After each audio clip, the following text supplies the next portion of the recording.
Welcome to DeFi Crypto and Airdrops, our special Thursday edition. We're going to get kind of spicy tonight. So if you're sensitive about talking politics, or maybe you're a little more left leaning than right, everyone's welcome here. But I'm just going to warn you right off the bat that this is going to be uncensored. I don't give a fuck about swearing. I don't care about getting freaking blacklisted or ghosted or whatever on YouTube. We're just going to keep it real here tonight because it's too important. So who I have here, those of you that watch the show, I'm sure you've seen David before. He's on my Wednesday show. Me, him, and Jake have a show together where we talk about DeFi. But the other night after the show, me and David were talking, and he told me a little bit about his background and a job that he used to have. And I'm just going to go ahead and kick it over to him. But he told me some really eye-opening stuff there in California, where he worked for the state, and some of the things that he discovered. So I'm just going to go ahead and kick it over to you, brother, and just go ahead and kind of set the stage a little bit about what you did, and just kind of the job you had, and whatever it is that you feel is important. Absolutely, Mike. So I used to work in healthcare in Contra Costa County in California, and Contra Costa County is a very wealthy county, and the work that I did as a case manager, I had 70 clients a week, I was very, very good at navigating the bureaucracy in California to get those clients that I worked for the services that they needed. Okay. So that's the framing. I worked as a case manager, knew how to navigate the bureaucracy. Now, one of the programs that I worked at was a Spanish speaking program. And my job was to make sure that the people who were attending that program got the services that they needed. So the majority of the people at this particular program were illegal aliens, which means they did not pay into the system from which they were drawing benefits from.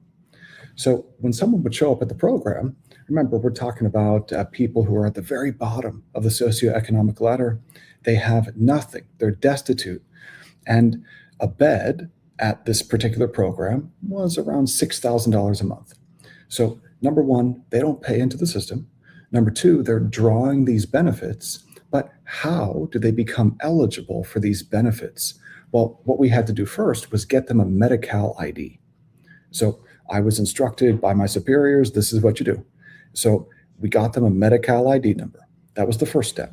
The second step, that basically was like a back door into getting them a social security number.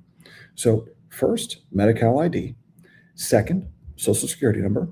Third, a driver's license and an identification card. And so when you get a driver's license, you can also register to vote, but there's no citizenship test. And you have to check a box online and say, oh yeah, I'm a citizen. But dude, there's no way of enforcing that. So people who were not here legally, non-citizens, are drawing massive benefits from the state and getting socials and getting driver's licenses and IDs and registering to vote. And, I worked with 70 people a week. So I can only imagine multiply what I did by thousands or tens of thousands of people, statewide, doing that type of work. And bro, the number of people who are able to draw benefits without paying into the system, it's a real problem. So here, let me share with you something, Mike, that happened to me last night as I was shopping. I'm shopping at a Costco, and you've got to pay a little fee each year to be a Costco member, to get the card to be able to shop there. And so I went in and I just wanted to get a ribeye roast. That's all I wanted to get. It's about $100. So Yeah. my ribeye roast, I'm in line. And as I'm in line, I'm looking around. And, there's maybe 200 people or so, in all of the different lines there, checking out at Costco. And I've never been to South America, but I would imagine that if I were in South America, that's what it would have looked like, because everyone was speaking Spanish. And I was one of maybe 2 or 3 white males in the entire crowd of 200 people. And so I thought to myself, man, these people are all not speaking English. I wonder how many of them are buying their food at Costco with EBT. EBT Yeah. is SNAP, or it's welfare, it's food stamps. Yeah, basically the old school food stamp or the modern food stamps. Yeah, yeah. So, I asked the checkout guy, I said, hey, man, let me ask you something. How many people buy their food here with EBT? And he said, most people are buying stuff at Costco. And it's not just food. Most people are buying stuff with EBT. So I thought to myself, okay, where does this money come from? And it led me down a rabbit hole last night. I performed some research and I just started with California. That's where I wanted to start. Because I recall Elon Musk talking about these transfer payments and how if states like California did not receive federal transfer payments, they would go bankrupt overnight. So I thought to myself, all right, well, I know that illegal aliens draw medical benefits through Medi-Cal. That's basically just federal money, transfer payments. And I also know that illegal aliens also buy food using food stamps, EBT. That's also federal transfer payments. But I couldn't put any numbers to it. So last night I performed some research, put together some learning materials for myself. And Myke, man, what I discovered just kind of blew me away. The state of California is structurally insolvent. And if those transfer payments were to be shut off, the state would go bankrupt literally overnight. And all of those services that millions of people in the state of California depend on, whether they're here legally or not, those services would come to a complete stop. So the state would completely collapse if those transfer payments were to stop. So that basically that argument that you always see on on social media, people that tend to be more left leaning, whenever people are talking about all the issues with California and if California separated from the United States, that supposedly the rest of the United States would collapse because it's like the state of California alone. They like to use this. The state of California alone is like the fourth largest economy in the world, or something like that. So basically, that's not true because the majority of the money that they use to function is coming from the federal government. So let's just put some numbers to this, because the scale of this problem is it's mind blowing, man. In fact, if I can share my screen, I've got some resources here that we can take a look at real quick. So here, let me see if I can a little plus here, and I'm just going to share my screen here. I'll go ahead and share my entire screen, and we can hop in. Let me know when you can see this, and I'm just going to hop into Notebook LM. There we go. Awesome. So over here in Notebook LM, I put together some content. And the reason why I did this was I wanted to understand the scale of the, but I also wanted to figure out, well, what does this mean for interest rates? Because I want to be able to trade this.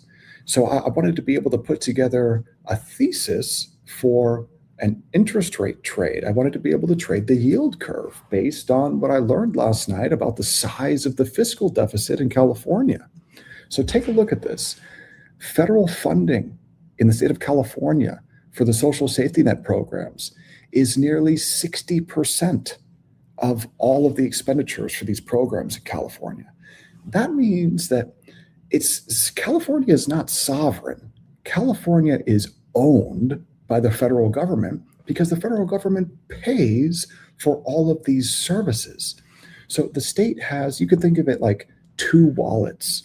They have one wallet where they borrow to build all of the capital infrastructure. So think hospitals and clinics, stuff like this.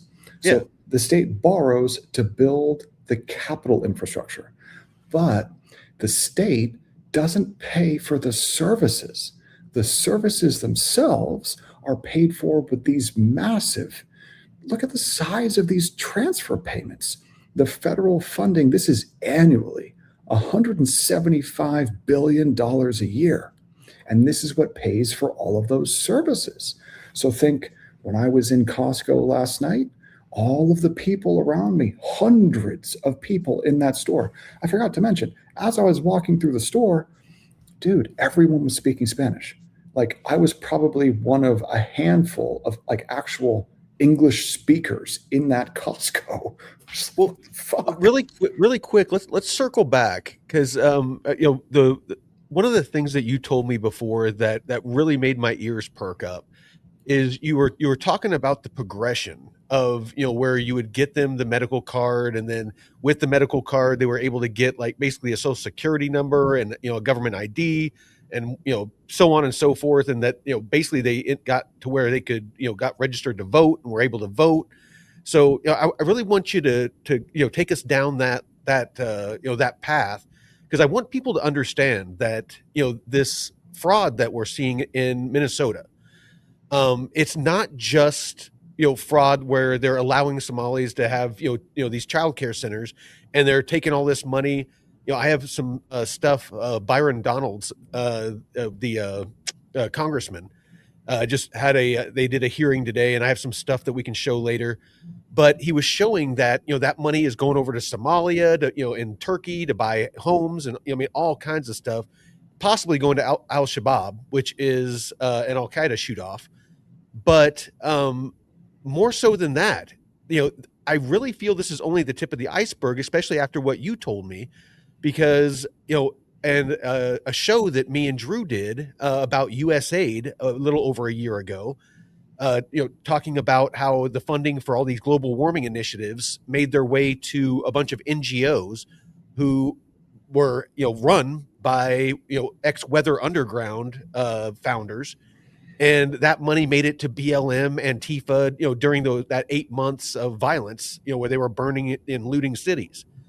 And there's some NGOs, some organizations that were helping illegal aliens come here.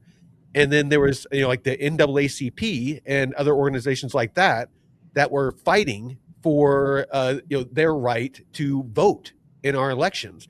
All the while, from then what you're, were telling me the other night is they were already had a loophole where they were allowing illegal aliens to vote. I mean, am I wrong? I mean, is that kind of what was going on? So the challenge with proving voter fraud is that you don't need an ID to vote. And so in fact, in California, my understanding is that showing ID at the polling booth is actually illegal. But also when you register to get a driver's license or an ID card, I think it's actually just the driver's license, you can also register to vote. And so that could mean that you get a ballot in the mail. Okay. And how do you prove any of that? No, Washington here, like, in where I'm at in Washington, it's mail-in ballots. So, Yeah. and most of the time mine's not even counted, because I usually vote right. And this is a, heavily blue state. And they seem to always, in the 10 years I've been here, they seem to always lose my ballot. But go ahead. Sorry. Yeah. Just think about the structure of this. Like on its face, it's clearly corrupt. So number one, someone who is here illegally has not paid into the tax base. And yet all you got to do is go to the Medi-Cal website and take a look at the benefits that are available. And they say right there on the website, if you're here illegally, you can get Medi-Cal, which is this pot of federal funding right here. This $175 billion, this is a lot of it for Medi-Cal. In fact, it's like 110 billion of this 175 goes directly to Medi-Cal. So who's drawing those benefits? Well, I'm sure that it's a lot of people who are here illegally and don't pay taxes. Okay. So why do I know that? Well, because I saw it firsthand. That was my job for years, for 2 years. That was my fucking job, bro. Like I was very, very good at it too. But in the moment, I didn't really think about it because I didn't understand money then. It wasn't until I really got into DeFi full time in 2023. So I was doing this work during COVID. Okay. So 2020, 2021 into 2022, that's when I was doing this work. during all of the COVID shutdowns, I never listened or complied to any of those COVID rules. They were completely unconstitutional. I never listened to them, not once, unless people were literally yelling at me to put a mask on, and then I would just take it off immediately after. But so the work that I did was to get people services. Didn't matter if they were legal or not. So if someone came and saw me and they were illegal from Honduras and doing very horrible things to the community, that didn't matter. What mattered was I had to get them Medi-Cal services. First step, get them a Medi-Cal ID, okay? It's just a string of digits. Then all of a sudden, that's a backdoor into getting a social security number. So once you've got the Medi-Cal ID, you get the social security number, and then all of a sudden you can get an identification card and register to get a driver's license. And who the fuck wants people driving around in California who can't speak English? Like, that makes no sense, man. You can't read the signs. You don't know, like, that makes sense, man. So number one, you get the Medi-Cal ID. Number two, you get a social. Number three, you get a driver's license and an ID card. And unless by the grace of that person's virtue, they decide not to register to vote when they're getting that driver's license, they're going to get registered to vote. So number one, okay, after you're registered for all this stuff, now you can start drawing benefits. And the benefits are massive. Now, it depends on the county that you live in California. Let's take Contra Costa as the example, because that's the only one. Well, I know Contra Costa and all of the surrounding counties, and Contra Costa services are amazing. Like, dude, Medi-Cal is phenomenal health insurance if you know how to navigate the bureaucracy. All of your medications are going to get paid for 100%. All of your doctor visits are going to get paid for 100%. All of your operations are going to get paid for 100%. All of your transportation to and from is going to get paid for 100%. So it's a universal healthcare freaking. It's much more than that. It's much more than that. It's not just healthcare. It's all of the surrounding services too. So, like, anything that you need in terms of healthcare will be paid for 100% by not the state. It's coming from the feds.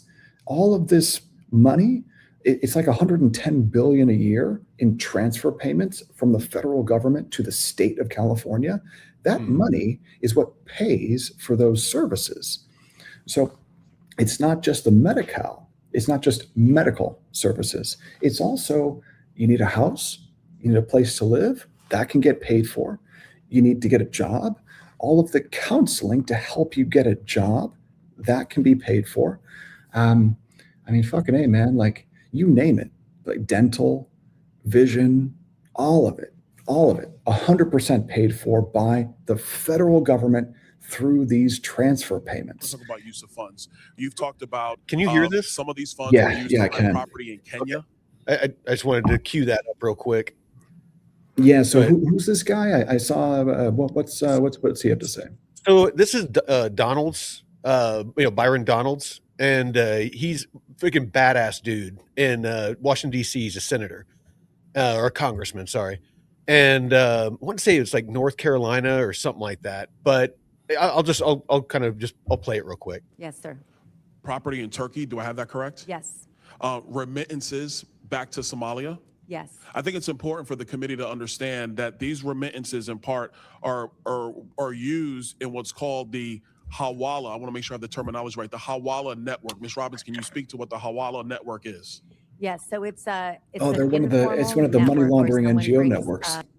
Yeah.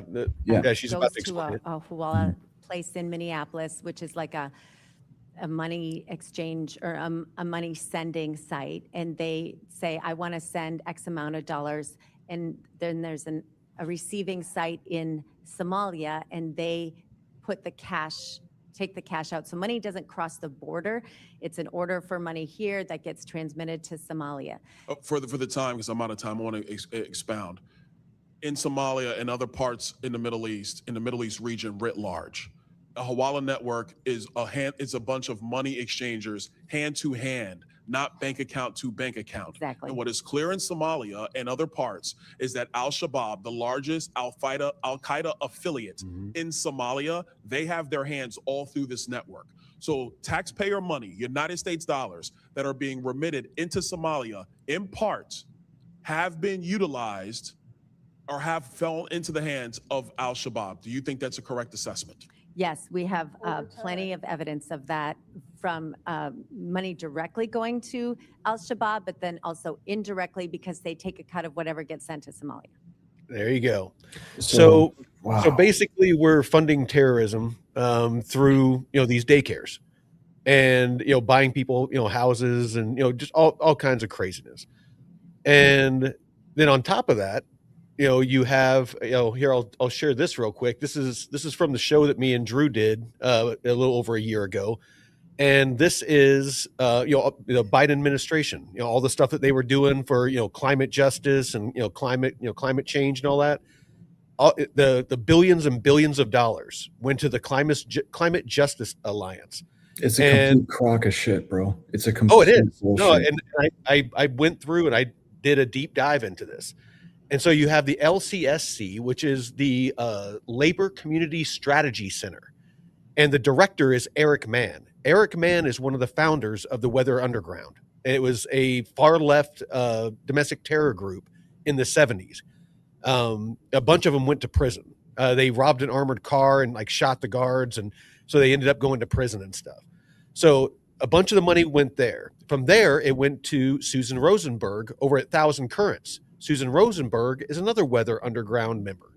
Then it also, the BLM founders, the three women that were the founders of BLM, they were actually not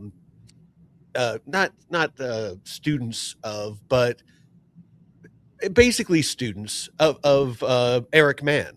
So, they were basically this, insider network of, you have the Melina Abdullah, the BLM praised the Nation of Islam. And then you have, kind of Antifa and the Ruckus Society. Dude, why is it that leftists have paired up with Muslims? I don't understand why Islam and I don't get it either. You would think that these people would be at each other's heads because, obviously, because communism does not jive with Islam. Homosexuality and women and feminists. I don't get it. But anyway, so and then over here with elections and voting, you have the SWOP. Jeff Bartow over there is fighting for immigrant voting. The NAACP is the legal arm. That they're the ones, if you're not familiar, that are always fighting for inmates and illegal aliens to be able to vote. And it's basically an army of left-leaning lawyers that, do a bunch of stuff. And then, of course, you have George Soros in there. The Emma Baker Center, that's the one of the ones that's fighting for, immigrant and prisoners, felons, to be able to vote. But I went through and basically, here we go. Susan Rosenberg, Thousand Currents BLM partnership. She was with the Weather Underground. May 19th, communist organization, loves Mao, wanted to free political prisoners in U.S. prisons. That's why they were bombing back in the 70s.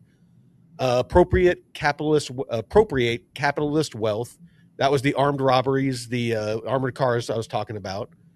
Initiate a series of bombings and terrorist attacks. You have that's the old San Francisco DA who didn't prosecute any crime. Well, that old DA is the son of Bill Ayers. George Soros. Bill Ayers is Fox News? That guy? No. Bill Ayers is the founder of the Weather Underground that went to prison. And so when he went to prison, his son got raised by some friends, and his son became the DA. I think it was of San Francisco or California. I have it down here in a minute. And he actually, let's see. This is his name. So he was the Boudin, DA son of Weather Underground members Kathy Boudin and David Gilbert, adopted by Bill Ayers. Sorry, I had it wrong. Not his son. He was his adopted son.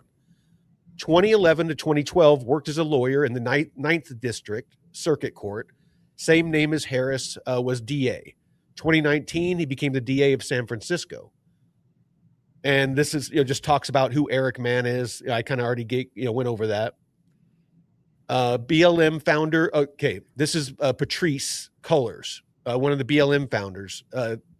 She trained for a decade as a radical organizer in the Labor Community and Strategy Center. That this one here, that Eric Mann is the director of. She, for a decade, worked with him, a former member of the Weather Underground, the 1960s radical faction identified by the FBI as a domestic terror group. Then you got Barbara Lott, the organizer at the Labor Community Strategy Center, Southwest Organizing. You know what? I won't go through all this. You get the gist of what I'm talking about here. So why is it that California has produced some of the very worst politicians to sit at the national stage? Like some of the most unqualified and just horrible performance of these politicians. How is it these people get elected in the first place? And if it's impossible to prove voter fraud, but you've got this massive social system that pays for everything and people are able to register to vote and get mail-in ballots, well then, man, I think what's going on is I think Elon Musk is right. I think that all of these social safety net programs are being built in order to get illegal immigrants to vote blue. I think that's what's going on. Oh, no, absolutely. That's the common thread that I want to draw here. The daycares in Minnesota vote, basically import, blue leaning voters. This that I was just talking about, blue leaning voters in California. We have California and Minnesota. I would not be surprised. I haven't done any digging yet, but I wouldn't be surprised if the same thing wasn't going on in Washington State, because this state is insanely blue for the amount of conservatives that are here. Because I know for a fact that there is a lot more people that vote red than that show up in the polls. And again, I've been here for almost over a decade now and been voting, and not once, because you can go on the website and see if your vote got counted. Every single time they don't count my vote. And every single time I stopped doing the mail-in, I started going in and doing it physically, and still it never gets counted. So I don't know what's going on, but we have this here. We know what's going on. It's called voter fraud, but it's like you can't prove it. They're rigging elections. Absolutely. How you can't prove it though? There are some statistical irregularities with some of this voter fraud that are literally impossible. So that's one way to kind of get a backdoor to proving some of this fraud. Yeah. Well, you got this, Waltz, I'm sure he's loving the, the distraction that's going on right now with ICE and all that in Minneapolis, because it's basically drawing attention away from his, I'll just come out and say it, criminal activities. So Governor Waltz fired a whistleblower one day before his fraud testimony. The program jumped from 2.6 million to 161 million, with 90% suspected fraud.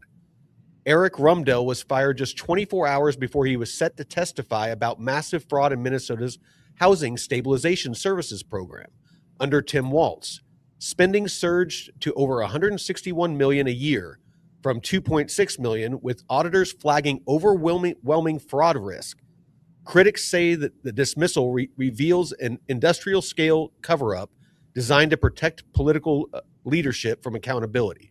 I was watching a news report earlier today where they were saying this was back in 2019. Yeah. And, I mean, this has been going on for a long time. Yeah. Those of you that don't know, there's a whole county. It's the district that Ilhan Omar is the congresswoman of, because it's overwhelmingly Somali. That's how many Somalis that they imported. I believe it was Obama that did it back I during think his. didn't it start with Clinton, like in the 90s or something? It may have. I didn't dig that far back, but I heard the it's fraud has obvious. been going on since Obama, like for sure. Yeah. But so we've got to also ask ourselves, like, why import Somalis? Like, that doesn't compute to me. I'm going to say something, and it's going to sound, it's going to sound racist, but it's a fact. Look it up. Somalis, and it's not all Somalis, but on average, this is a statistic. You can look it up. The average IQ in Somalia, it is the lowest in the world. It's like 80. The threshold for being mentally retarded was at 80. They actually dropped it to 70 because they felt it was racist to basically call a whole group of people retarded. So it's not racist to point out facts on the ground, man. I'm just stating what happened. And I honestly think that a lot of it had to do with there was because of the Black Hawk Down, the American troops that were there was a hatred of America and Americans, and usually unintelligent people or overly emotional people are easily manipulated or influenced. It's one of the things that they teach us in the military when it comes to psychological operations, things like that. If you can get somebody in an emotional state, they're very, very much more easily manipulated. So it's, if you import a bunch of people, they obviously had somebody teaching these people how to commit this fraud, because I'm sure that on this scale, they didn't figure it out on their own. So what's their largest industry, Myke, in Somalia? Do you know? Piracy. Yes. It's like, dude, you imported retarded pirates and they started stealing. It's like, well, duh. Like, what did you expect was going to happen? But that's not the real evil, though. The real evil is no, not at all. Who decided to import these people, and then who told them how to bilk the system? Who taught them how to commit this fraud? Because there's no way that someone with an 80 IQ or even a 90 IQ is going to be able to figure out how to do this. Well, and I think that they tipped their hand. Waltz and his crew, I think they tipped their hand because this guy Eric Rumdell, was set to testify, about all of it, and got fired, years ago. So it's obviously I don't have any evidence of it, but obviously, and I know that there was actually another. Hold on. Oh, here we go. Yeah. I mean, this thing is crazy. You have the governor and his team going after whistleblowers, state employees trying to do the right thing in Minnesota to explain the fraud that was happening, to get it under control. And it looks like Governor Walz, the lieutenant governor, the attorney general, Keith Ellison, not only did they know about it, they were trying to protect the fraud to continue. These fraudsters were donating campaign cash to the governor and the attorney general. Right. What's that about? The whistleblowers who were coming forward were threatened. Their jobs were threatened. Their careers were threatened. And then we find out that the fraudsters were buying property in Kenya and Turkey, sending money back to Somalia. The money going back to Somalia could potentially have fallen into the hands of Al-Shabaab. Yeah. So it's not. There's a very definite line between waste and abuse and fraud. So waste and abuse is, or waste is just exactly what it sounds like. You're wasting money. It's just they're inefficient. They're not responsible with it. It's not it's not criminal. Now fraud is when you are knowingly doing something illegal. You are knowingly, in this case, using taxpayer dollars to funnel it to these fraudulent daycares who are in turn giving money to it. From what we just heard, from the Senate hearing, Tim Walz, the lieutenant governor, the AG, the adjutant general, and or the attorney general, sorry, and potentially others. So Bro, have you seen that Mayor Frey? Have you seen that guy? Oh yeah, basically, yeah. Did you see? There was a video that I saw of him. It must have been back in 2020 or 2021. So in communist China during I forgot what they called it, when there was that big uprising of young people in universities, and they would like publicly shame their professors or kill them. There was a video that I saw on X earlier today of, I think his name's Jacob Frey, right? Of him being publicly shamed by a group of BLM protesters. Like during the 2020 or 2021 pandemic, he's wearing a mask and he's like condemning his own brokenness. It's like, dude, what a bitch. Like, I'm just so sick of seeing people like that, man. It's just so gross. And what's even more infuriating about all this is that it took a citizen journalist on YouTube to uncover it. Like, this has been going on, it seems, for decades.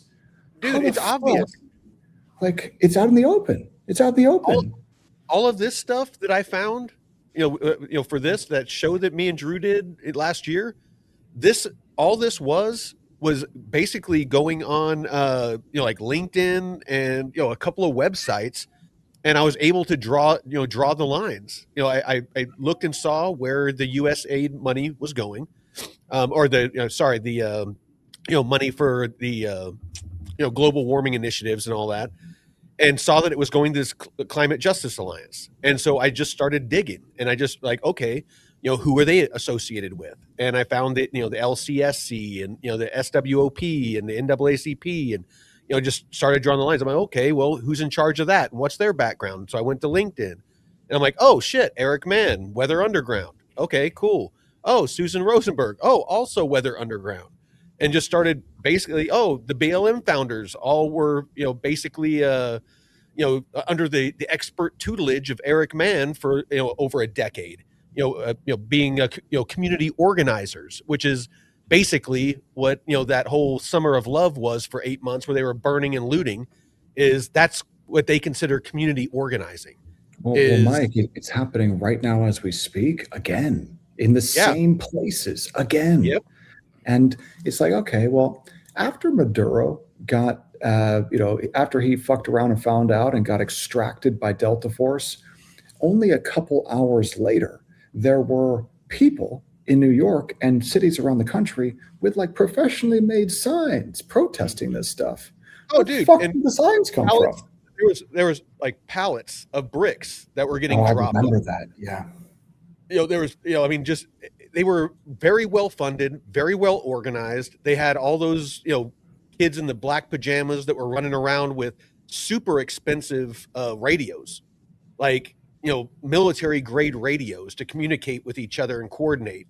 I mean, it's not stuff that college kids are going out and buying it, at Radio Shack or Best Buy or something. They were very well organized, very well funded. And this is all out of the, out of the handbook, out of the communist, manifesto and all that shit. Yeah, I brought this whole Somali fraud stuff up when I was visiting my aunt and uncle last weekend, and they're in their 70s and they're big, big time leftists. And my aunt was actually in the 69 Summer of Love whole movement thing up in San Francisco. And she was like, well, this fraud is just a drop in the bucket compared to the Pentagon and the government subsidies that get handed out in the military budget. And I was like, it doesn't matter. But it's not. But and that's just Somali. Like, you look at all the stuff here in California, the stuff they're digging into in Washington now. I mean, how much of this runs deeper? And all the NGOs, you don't deflect just because it's Well, I would agree with them that what we're seeing in Minnesota is the tip of the iceberg of a much, larger, widespread problem. yeah, but she's talking about the government itself. Like, oh, we need to look into all the fraud going on in the government and not so much the people in the SNAP program that are stealing. Oh no, we need to look at it all. We need to look at it all. We need to rip back the curtain, and I want to see the wizard. It's like that's, I don't know about you guys, but I'm furious. I'm very angry about this because it makes me feel like a fucking sucker, bro. Like when I go to Costco and I look around and I'm surrounded by Peru or something, like in a large American city in California, and it's mostly people speaking Spanish who are not legal. And they're buying their food with EBT. And I pay taxes, and yet I don't qualify to get those benefits. It makes me feel like a sucker. And then if I needed to go and get medical care, if I don't want to pay for one of these ridiculous Obamacare exchanges, which are insane, by the way, and inferior quality healthcare too, I don't qualify for the phenomenal quality Medi-Cal care. As long as you know how to navigate the system, you can get great care. It's really good insurance, and it pays for everything. And my tax dollars pay for that shit, and I can't qualify for it. Well, but illegal aliens do. You might as well just go buy their groceries right there for them. That's what we're pretty much doing.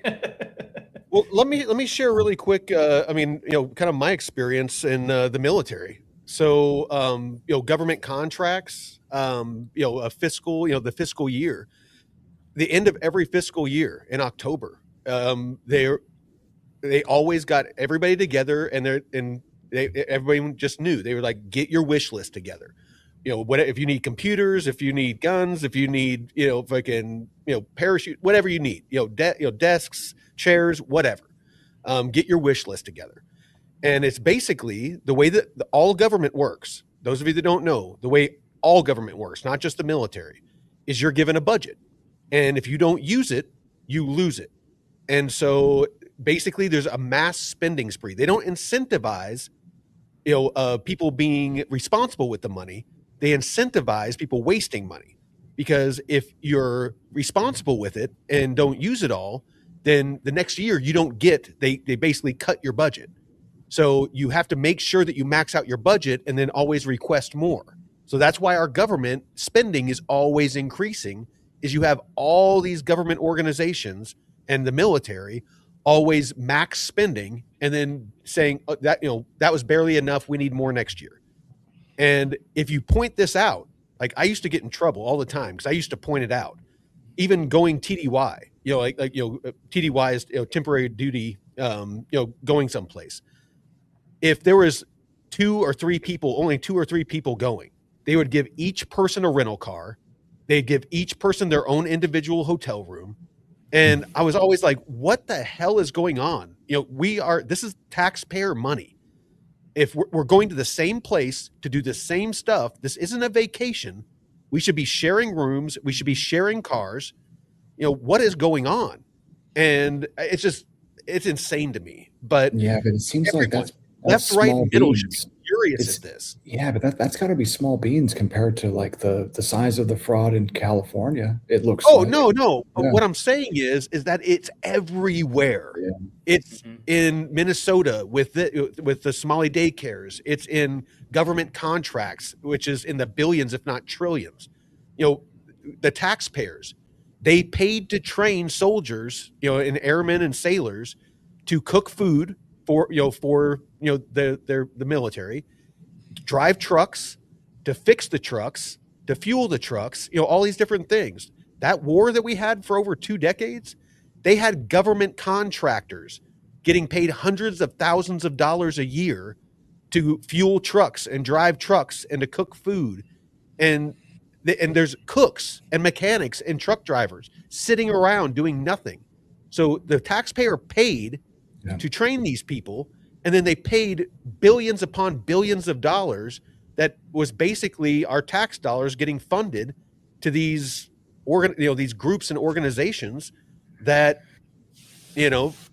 It's wasted money. Yeah, Mike, you know what makes it even worse though is if you notice this fraud and waste and abuse, and if you speak about it, you will immediately be labeled some, I don't know, a racist or a white supremacist or some other bullshit term. Oh, dude, it affected my career. I retired as an E7.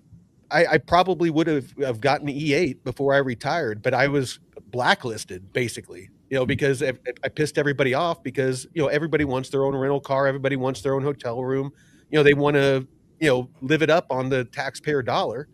And yeah, they put me in a desk in the, back of the building and let me finish out my last couple of years, until my retirement because I wouldn't shut up about it, because it's just, to me, it was our responsibility to be responsible with the taxpayers' money. Well, what was Walt saying that, a lot of white men commit a lot of fraud, a lot more fraud. What was his fucking deflect? Like, if you had to deflect like that and make up some stupid shit to say to cover your ass like that, come on, dude. You know what's even worse though is that people believe him, and there are people right now in Minnesota and just a couple of hours ago now also in Portland. There were some gang members that were trying to run over ICE agents, and ICE agents defended themselves and shot the gang members. And now there's rioting in Portland. So this is exactly what we saw during the BLM riots. It's just a replay of the same thing. But hold on really quick. I want to address this because this is a pet peeve of mine. DCA and Prey, he's talking about that on Caleb Hammer's podcast. Every vet he has on collects disability. Is this true? Yes. I'm one of the few vets that you'll probably meet that gets zero disability. I did not put in for any disability whatsoever because there's so many vets out there that really need it that don't get it because there's fucking dickheads that sat behind a desk, didn't do shit, and they say they have PTSD and get 100% disability and just ride the gravy train when there's guys putting guns in their mouths and hurting themselves because they're not getting the treatment that they fucking need.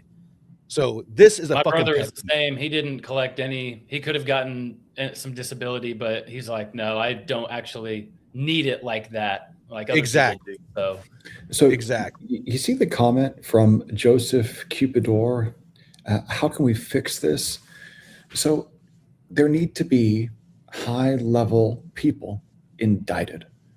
The American public needs to see perp walks from high-level government officials who, at the end of the day, like, bro, look, if you gave me $10 billion and I'm the governor of a state, and it's my responsibility to make sure that those funds are spent appropriately, and I totally botch it, completely fuck it up, and Somali retard pirates end up stealing 90% of it, I would expect to get indicted. Like, how does this not, it makes no sense to me. Like, what's going on here? Why? Why is it taking so long? How are they able to get away with it for so long? How does that make sense? Like, it's not like we found out about this and it started happening last year. This has been going on for decades. It's not like, what pisses me off is these people that are, faking this outrage in Washington, D.C. and shit. There is no freaking way that they don't know, about all of the fraud, waste, and abuse that's going on in the government. Maybe not that specifically, but there is plenty. You can't swing a dead cat in that fucking city and not hit fraud, waste, and abuse. Yeah, but this is just so egregious. It's just like it all is. Well, I mean, but the daycare shit is like next level. Oh yeah. No. And the autism centers, the faking autistic kids and shit, and like, are you fucking sick? But think about how horrible that is for the people who actually need those services, who pay into the system. Like, the people who actually need it can't get it because now the funds have been frozen. Dude, there was some dude, some American young 20-something-year-old that died of an asthma attack because he couldn't get the medication because he had to pay rent instead. Well, he was like 3 or 4 days later. Yeah, he was rationing his inhaler or his insulin. That's so wrong, man. So The research that I put together about the state of the insolvency in California, specifically around the social safety net, and I heard President Trump say this yesterday on Air Force One. He said, California, we're not going to pay them. And when I learned about the transfer payments to California from the feds last night, if those transfer payments stop, let's say they stop in their entirety, well, how long would the state be able to continue to deliver those services for? 37 days. It would take about a month, and then the entire social safety net would evaporate because the money to build the buildings is borrowed. The state can borrow to build the buildings, but all of the money to pay for the actual delivery of the services, the doctors' salaries, the nurses' salaries, all of the people, the social workers, everything, the entire system, all of that is 100% federal transfer payments. So if that money spigot is cut off, California collapses overnight and all of the services stop in just over a month. And it's like, well, would Trump ever do that? And I really don't think that he could, just because it would be kind of like cutting off your nose to spite your face. Because California is so big and economically important that if that $175 billion a year were frozen and California were no longer able to receive those transfer payments, the entire economy in California would implode. And what would that do to the rest of the country? Probably not good things. So that makes me think that the transfer payments can't stop. But then how do you address this fraud then? Heads need to roll. People need to get indicted. That's what needs to happen. And it can't just be like the guy at the very top or the people at the very bottom. There need to be like thousands of indictments. Well, let me pose this question. Jeff, you first. Do you think this can be fixed, or is the corruption and the fraud and is it so systemic that it's like a cancer that's metastasized and it can't be cut out? Yeah, I've often wondered that myself. I mean, I really don't know unless, like David said, people start getting held accountable, like high level people, and that's why I was hoping that Trump would go after Hillary, speaking of accountability. Like that is something that I would have loved to see, but none of that's happened. Or the stuff with Obama and Russiagate, all these other things outside of the fraud, nobody's been held accountable for so far. And it's been really frustrating to see. So I don't know if anybody will. And Newsom now with the whole Capitol building, the NGOs that the money's been flowing through, and his attorney saying, we can't disclose. Like, what the fuck do you mean? That's our taxpayer dollars that you can't tell us where it's going. And so, and the high-speed rail and the billions that was to fight homelessness and the fire aid, all the fire money. Yeah. Well, I actually donated to that. I donated $20 to that. I wonder where it went. Yeah. No, it's like, where does all this money magically go? I mean, is that conspiracy theory that there's like a freaking comet that's coming towards the earth and they're building like a giant underground city or something? I mean, and how many states, like, are there any states that does Montana have zero fraud? Because standing people up there, or is it just every single state has some level of it? And the amount of people that are involved in all the states, how do you get them out? I think it's fixable. I think this is fixable. I really do think that. Here's why. Line out how you think that it could be fixed, other than just arresting people. Well, here's why I think it's fixable. I think that most of the country is not retarded. I think that most of the country is not Democrat voters. I think that most of the country is actually much more conservative than it's made out to be. And I think that the mega speaker of the legacy media, if that were not DNC TV, if that wasn't there, then I think you probably got in each state like a small contingency of absolutely insane communists, but they're able to fraudulently rig elections, and they've got this legacy media loudspeaker that makes it look like there's many, many more of them than there actually are. And I think that also that cancel culture has made people almost like fall in line with communism in some way. So I think that if there was a way to, like, look, if you're going to be distributing propaganda on airwaves, well, hey, you know what? Maybe your license should be revoked. So if you cut these politicians that are inciting violence, there needs to be criminal charges. You mean like Tim Walz? Oh yeah, when they're getting up on the news and they're telling saying fuck ICE and get out of our city, and I mean they're inciting violence. I mean, earlier today, yeah. Tim Walz was on TV. I love how he's got the one retard with the hand signals in front, and half the time it's fake. It's not even real. There have been a lot of people who are just like random hand signs, and it's not even sign language. And also, why? Like, why is that even a thing? Okay, so that's number one. And then he's got like the tranny behind him. It's like the police commissioner. And it's like, what? Like, how is a tranny the police commissioner? Like, give me a break, man. That's retarded too.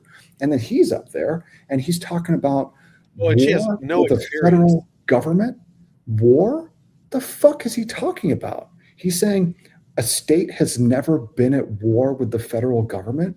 Dude, Tim Walz has overseen one of the largest frauds in the history of the United States. It happened on his watch. And rather than sending in the National Guard to quell the uprising after, look, I saw the video. It was really unfortunate that woman decided that it was okay for her to try to drive into a police officer. She should never have done that. Yeah, you stop and stay and communicate with them. Hey, move out of the way so I don't run you over. And also though, it looked to me like the police officer, man, it's a tough call, bro. It's a tough call. But I actually was having this discussion both ways. It's just it's such a shame.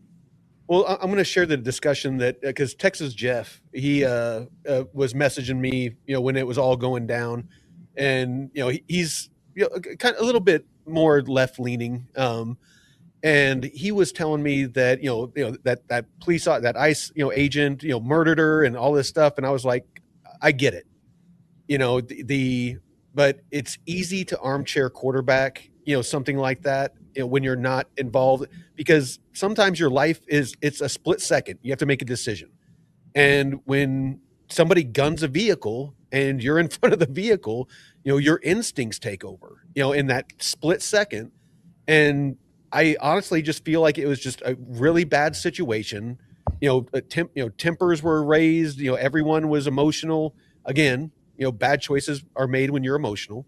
She gunned it and hit him. I mean, there's videos, there are plenty of videos. Yeah, the slow motion, the gun was not out until after her vehicle went forward, and you can see, but he shouldn't have been standing in front of the vehicle. She was moving. Wasn't he ordering her to comply?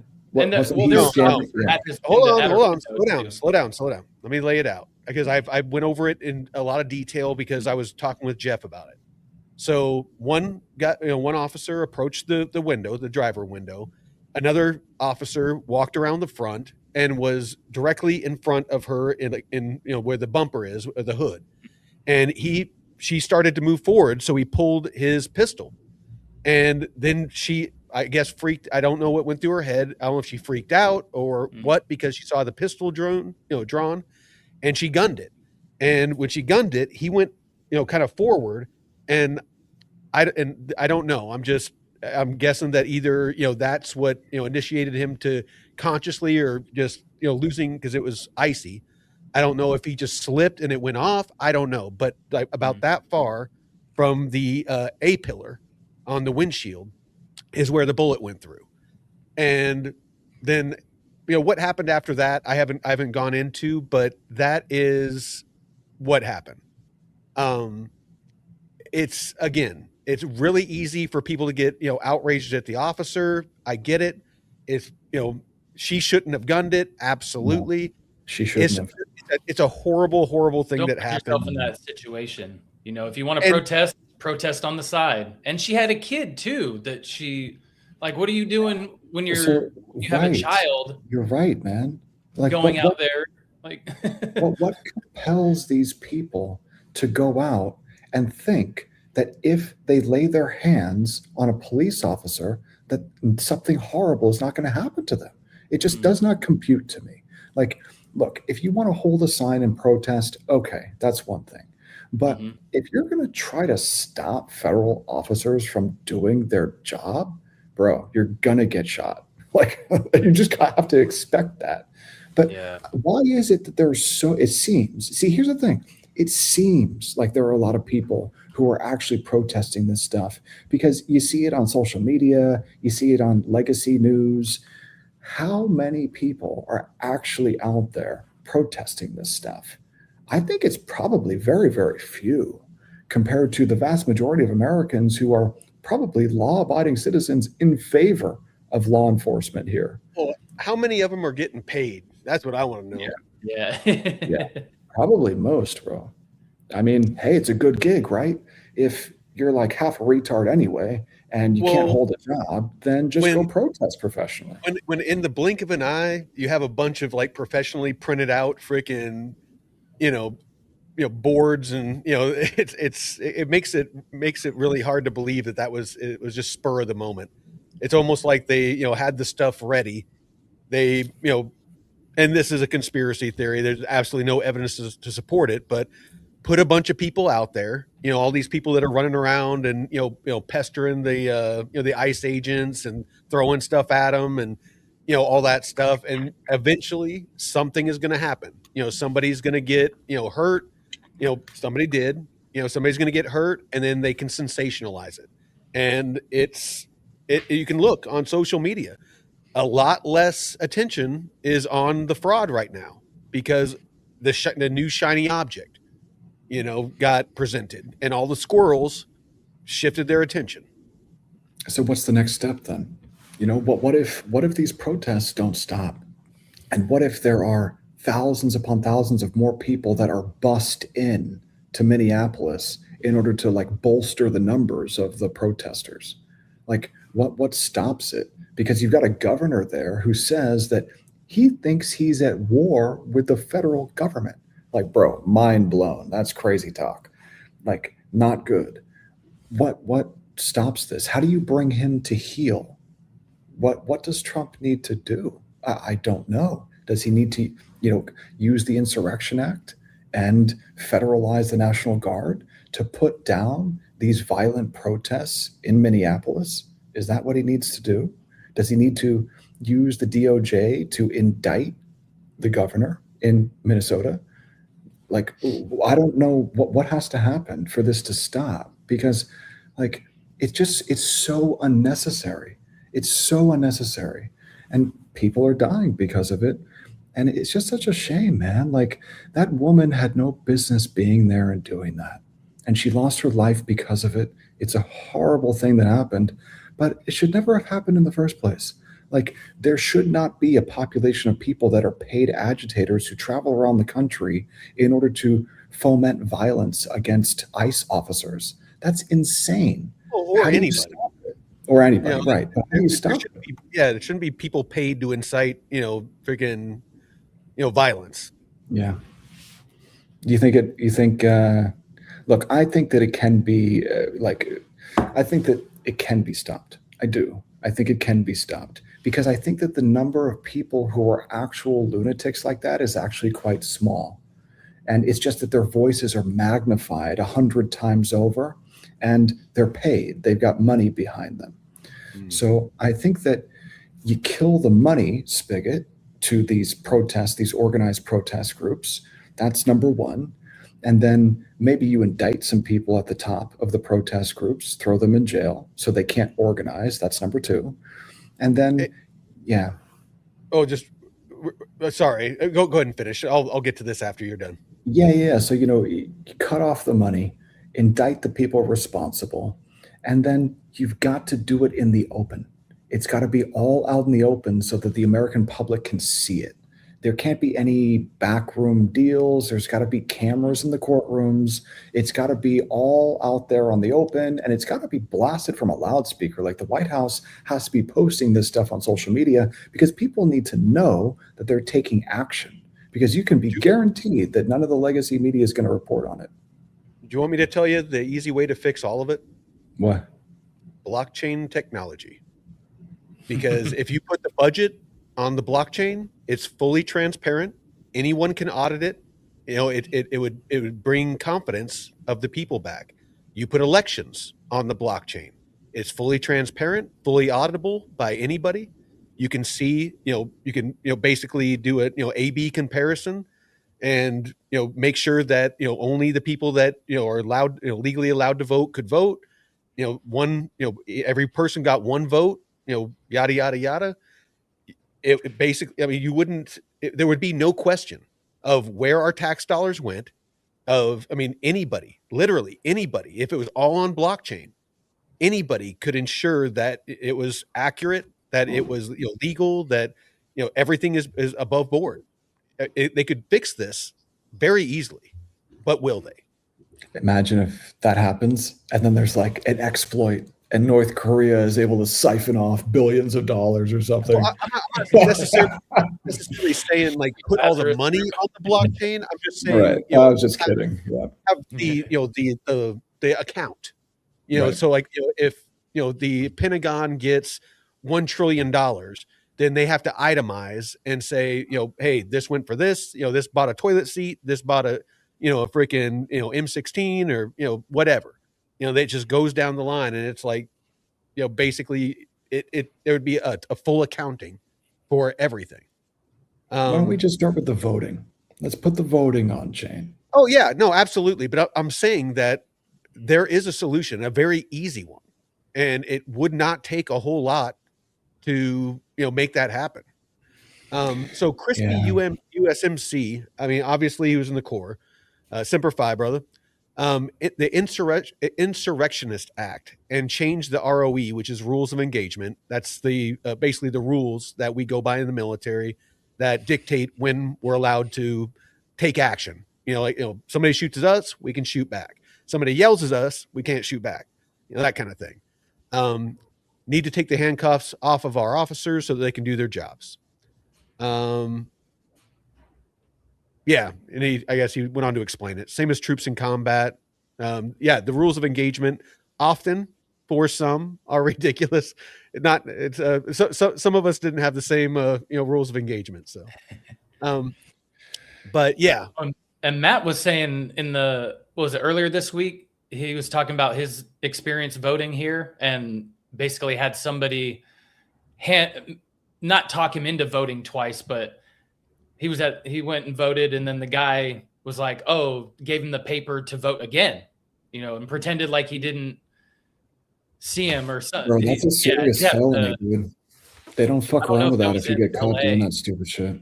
Because I know he was in LA and he was like, this is wrong. But yeah, I'd like to hear more of his experience with that. Because my aunt, is so hard set on, there's not fraud in voting and all this stuff. And that superintendent, from Iowa, I forget the guy's name, but he was registered to vote in multiple states. And then she goes on and says, well, the DMV can register you to vote, but if you go and vote, they can catch you. And I was like, okay, how far are we going to stretch this? First, you say people can't register to vote if they're illegal. And then you say, they can accidentally register you to vote. But if you go and vote, you'll get in trouble. So what you're going to find out how many people actually fucking vote illegally. Hey, Malik, I just emailed you a link to join if you want to come on and share your story. Oh, he said it was center of LA, West Hollywood. So I happen to know for a fact, with firsthand knowledge, that outside of the DMVs in Contra Costa County during the lockdowns in 2021, there were people standing outside the DMVs registering people to vote who were illegal aliens. I saw that shit, bro. Mm. So like, and part of my job was to get illegal aliens driver's licenses. That was just one part of my job. So like, I happen to know that this is real, that Yeah. people who are here illegally are registered to vote. I don't know if they're actually voting, but come on, bro, of course they're voting. So it's just like, ah, man, at some point, and this is something I was thinking about last night, what if Trump actually cuts off those federal transfer payments? What if he actually does do that, even for a short period of time, just to bring some of these Democrat governors to heel? What if he actually does that? Man, I don't know, but I mean, I would love it now that I'm not in California, but man, right. See, that's the thing. That's the thing. If you live in California, you have to get out. But Like, dude, yeah. I got out a while back, and Yeah. as much as I don't wish I was where I am now, I don't wish I was there, because it's a shit show right now. I mean, pretty much all of my friends have left. Like, anytime I get nostalgic about LA, I think, wait, who's there? Nobody. They're all gone. Everybody's gone. It's nuts. You can't afford to live there, and there's nothing to do because all of our jobs were eviscerated with the lockdown. It wasn't just like, for some people, the lockdown happened, they went back to their jobs, right? Not in LA. The jobs moved to London. So when was that voting experience that you had? So can you tell me what was the date of the George Floyd riot? What was the date of that? Does somebody know off the top of their head? It was like June, I think, or something. I'm going to show you a video. I've got a video that I'll just show you. You can watch it for yourself. You can see what I was seeing. It's not. I just need to know what the month it was. Hold on. Yeah, so it says 2020, May 26th, May 25th. May 20. Okay. May 2022, 23, 22. No, 2020. 2020. That's right. 2020. Yeah. Man, yeah, because they wanted us to stay 6 feet apart, but then you could go outside and protest. That's right. Yeah. Oh yeah, you could go to a weed store, but you couldn't go to church. Yeah. I mean, yeah. May 2020. All right, here we go. Oh yeah, everybody was getting real angry about being locked up, right? There was mass protests everywhere, and suddenly there's something else to focus on, right? Bro, honestly, I didn't give a fuck. I never complied with any of that shit. Yes, I understand. It's that everybody else complied and stayed indoors, and they were losing their damn minds. You could just see at the protests that there were some people out there, they just wanted an excuse to go outside without getting yelled at. People just wanted to be able to be out like somewhere without some old person. You know, okay, I've got it. Here we go. All right, May 20. Oh shit, it's more than I thought. Okay, I don't think I go back to I go back to May 2026 a lot. I mean, May 2016. That was a great time in life, but 2020 it sucked. Here we are. All right, so here's the video that I put on Citizen. Oh shit! How do I get this on a PC? I'm gonna make it happen here. Hold on, give me 2 seconds.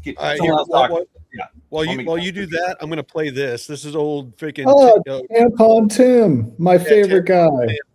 He's calling for everyone to unify with Minnesota. Minnesota yesterday, a tragedy, the death of Renee Good on the streets at the hands of a federal agent. You also witnessed last night a beautiful visual. A peaceful visual, people expressing their constitutional and First Amendment rights in a peaceful manner. Losing his ability to speak English. I've been very clear. We need a couple things here. We need Minnesota to carry out this investigation to make sure that the professionals at the BCA and the local law enforcement who's in charge of law enforcement make sure we do the investigation, and then to pull back this unnecessary surge. And so with that, I would ask for all of us to continue to do this peacefully, continue to raise our voices, but do so in a manner that brings about that sense of community. In Minnesota, I'm declaring tomorrow at 10 a.m. on January 9th, I'd ask everyone to pause for a moment of silence to remember Renee Good, also to remember all that's good and right about this nation. And I'm going to ask folks if they can, I'd ask employers to give their people some space. I'd ask each and every one to find a way to contribute in your community. Well, at least he's saying, to do it peacefully. I'll give him that. I can't give him anything. Because he's just such a hypocritical bastard. I mean, no, I get that, but I mean, it's just, at least he was being less tampon Tim than normal. Yes, exactly. Bro, Malik, I love that sweatshirt you got, man. That Bitcoin sweatshirt, dude. That is great right there, dude. Where do I get one of those? I can't. Shit. All right. Am I allowed? Can I? If you weren't at the Hit Network's offices when they moved to steal the swag, you weren't getting it because I was gonna say that's got to be the Hit Network. it is. Yeah, this old. I covered over the part that we don't want to see. I put a piece of tape over it. I put a piece of tape over it. Is that your cousin? Everyone, I'm never gonna let this one down. So, oh wait! I do have something. I'm like, what size are you, bro? What size are you? I got a couple of these. Double X. Oh yeah, here we go. That's pretty cool, man. Yeah, hell yeah. Double X in my pants. No, I'm kidding. Hey, how tall are you, dude? How many of us thought that joke? How many people thought that joke? 6'3". Yeah. So yes, so I've got two of these, and one of them's a double X, and one of them's an XL. That's sweet. So you tell me where you live, I'll send you that one. I literally walked out of there with as much swag as I could carry, because like I'm not traumatized by the name, but other people are, right? So I'm like, let me take it out of the state for you, okay? Because it's still cool stuff, and they were gonna throw it in the garbage, So I was probably not being very sensitive, but. I just figured I could give it away. I figured this would happen right here. Someone else would want it, and I'd give it to them. Jay says he does kind of look like him, minus the methamphetamines and the witchcraft. Wait, witchcraft? I don't know where the witchcraft came from. Witchcraft always involves. Oh, I think his ex. If a dude if a dude gets involved in witchcraft, it was always a woman that precipitated it. What's that chick he was dating, or he was like sleeping around with on his wife? She was kind of in. Oh, there you go. Did he have a witchy girlfriend? A witchy girlfriend? Very LA. Yeah, very LA. She actually was decent looking. Yeah, I'm sure she was. He liked money. Yeah, Cassie was a practicing witch. Okay. Yeah. Well, she definitely cast a spell on that dude. Okay, bro. So this you video is guys like 9 might laugh minutes long, about that. and I can't get it to go. I can't get the That's video. just dangerous, man. No, I don't want to show you the video like this. It won't work because you got to. I don't fuck with the witchcraft. No, dude, you don't want, dude. I've only seen, not heard, seen bad things happen with that stuff. It does not lead to good things. Whether it's because of the law of whether it's because of what you believe in or science, it's just bad. Hey, freaking Cole says that Matt was going to be a priest so you could exorcise the demons. I mean, I could if I had to. I probably shouldn't go there. I'm technically an exorcist, technically on paper still. So I guess I am in reality. It hasn't been taken away from me. So you can exorcise the demons. I've done it maybe once or twice, but again, that's not something you want. It's not something you actively want to do. It leads to crazy shit. Like you don't do that, and the next day you wake up, everything's normal. It's just not. Nope. It's crazy. Well, you were in Hollywood. Crazy, all the crazy stuff in Hollywood. That's where it all is. Like 90% of it's in Southern California. Now it's been dispersed across the country because people can't afford to live there. So people take their witchiness back home, and now it's in the suburbs all around the country now. It's horrible. It's horrible. Oh, dude. No, like California exported all of their craziness into Texas, Utah, Florida, like Idaho. I mean, up where I'm at, it's fucking they went everywhere, dude. And the problem is that they don't learn from their mistakes. It's like they go to these other places, they keep voting the same and doing the same shit, and it's like a cancer. It's spreading. The freaking cost of living because they sold their houses for millions of dollars, and then they move into these places where the houses used to be affordable. You used to be able to buy a house for like 80 grand, 90 grand, or they rent their home while they still own it, right? Live in like a side room and make more money by renting the thing. They become their own tenant. Right? I just mean that they fled California and left. Okay. And went to people that lived there got lucky to buy something in the 80s, and now it's worth so much money, right, that they can't go broke. That's how most people live in LA. Why is it that people don't know that communism is bad and that it's never worked and that it always results in mass murder and poverty? Why is that? It's theoretical. It's never been made. What's funny? My previous landlords. Me and my ex rented a house for 4 years here in the East Bay, just north of San Jose. And just as bad. The landlords moved to Texas, right? And it was the guy, he's Jewish, and his wife is from China. And she didn't like the politics and shit that were going on here, so they moved to Texas and kept the house and rented it out. So, I mean, look, that's and our neighbors were like, "Oh, I don't don't know what her problem is, with all this stuff going on here." And yeah, so they don't know what the problem is. It's like don't they look around?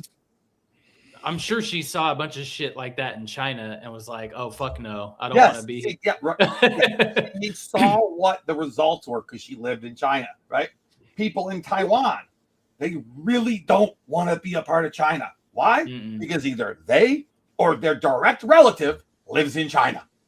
It's that simple. And by the way, people in Taiwan do not like. There's even the party that's like pro coexistence, right? That like wants to like just do business with them.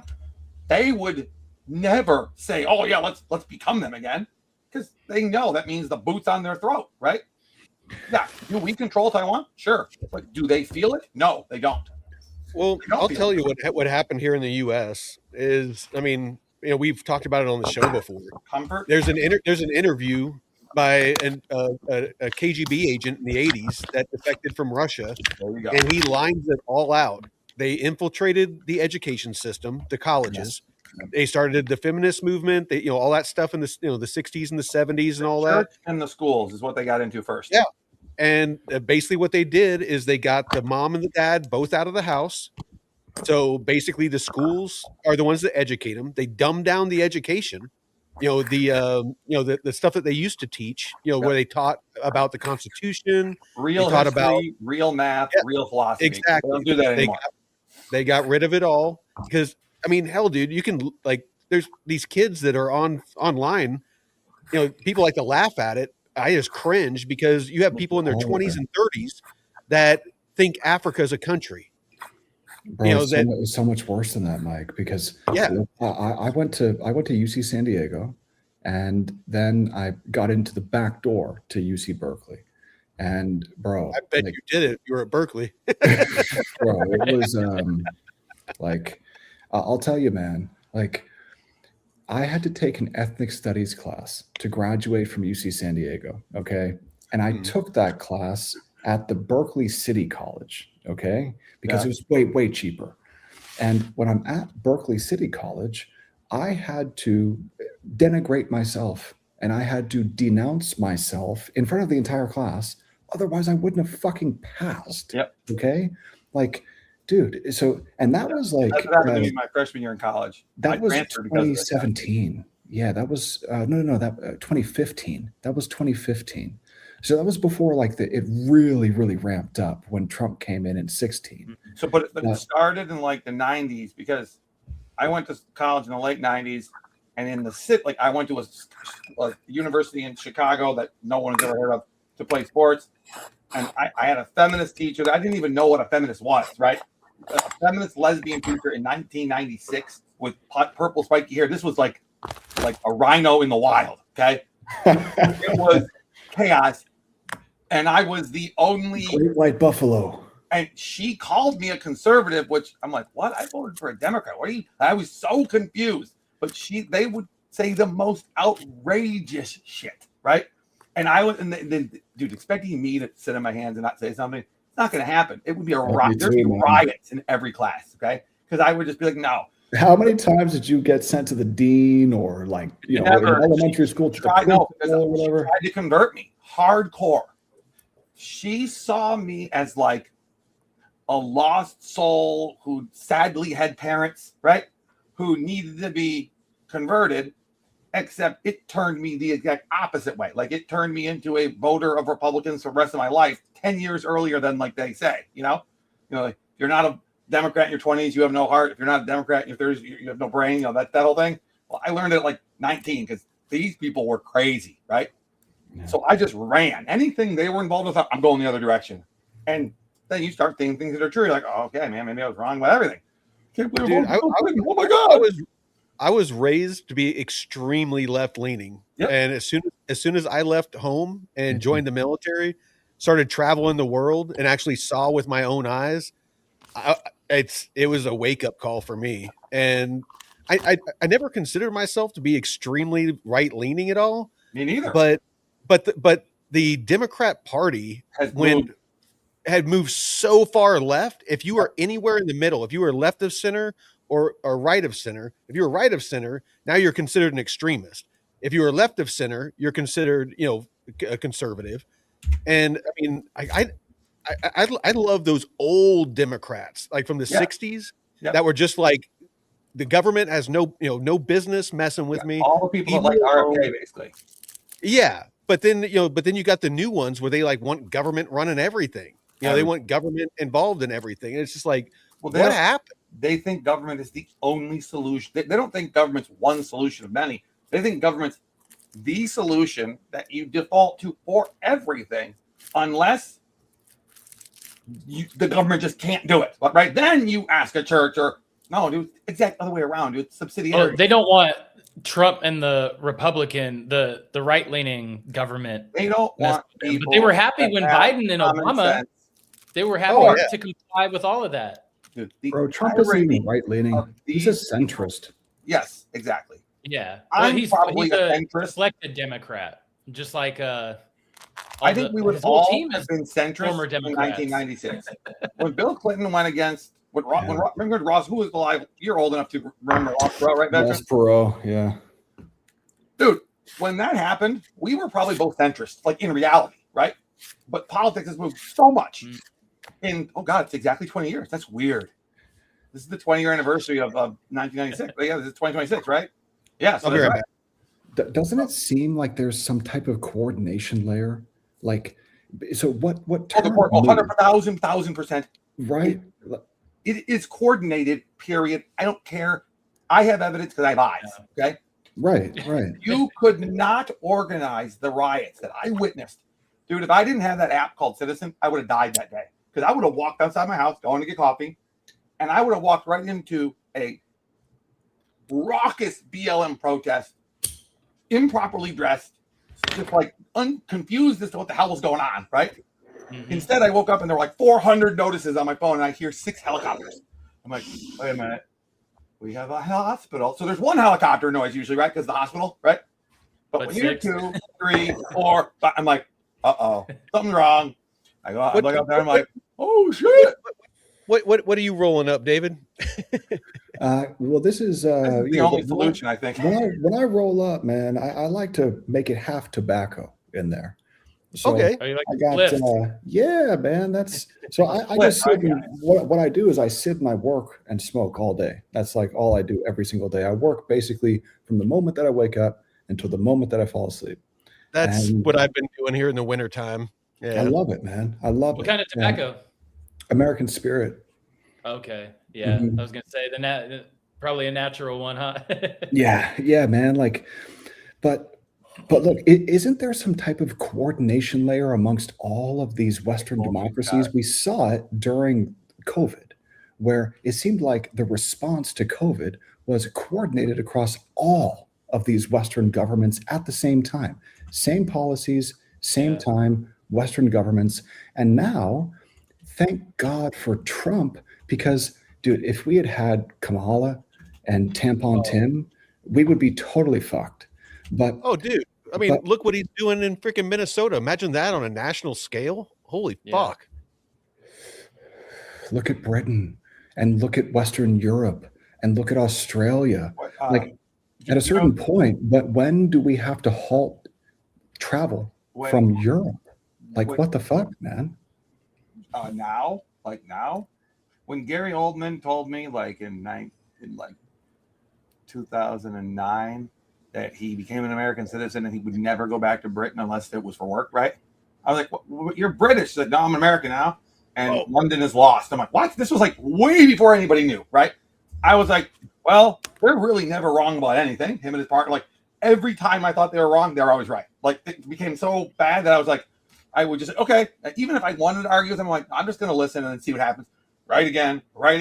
It's just a matter of time. So they seemed wrong for long, but then one day it would something like, oh shit, they were right again. And it's like, dude, you know this stuff is on camera, right? Like there are receipts for most of this stuff. Like you don't have to guess about it anymore. And thank God for Elon buying Twitter. Because if it wasn't for that, we wouldn't have a window into any of this. It would all be censored.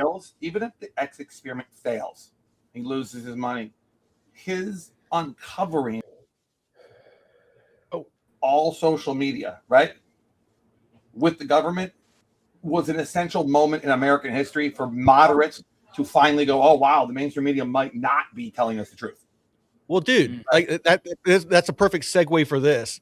Jay was just saying this. He said, you guys remember seeing the news stations all saying the same thing? Yeah, that was freaking crazy. That was a weird. Biased and false news has become all too common on social media. The sharing of biased and false news has become all too common on social media. More alarmingly, some media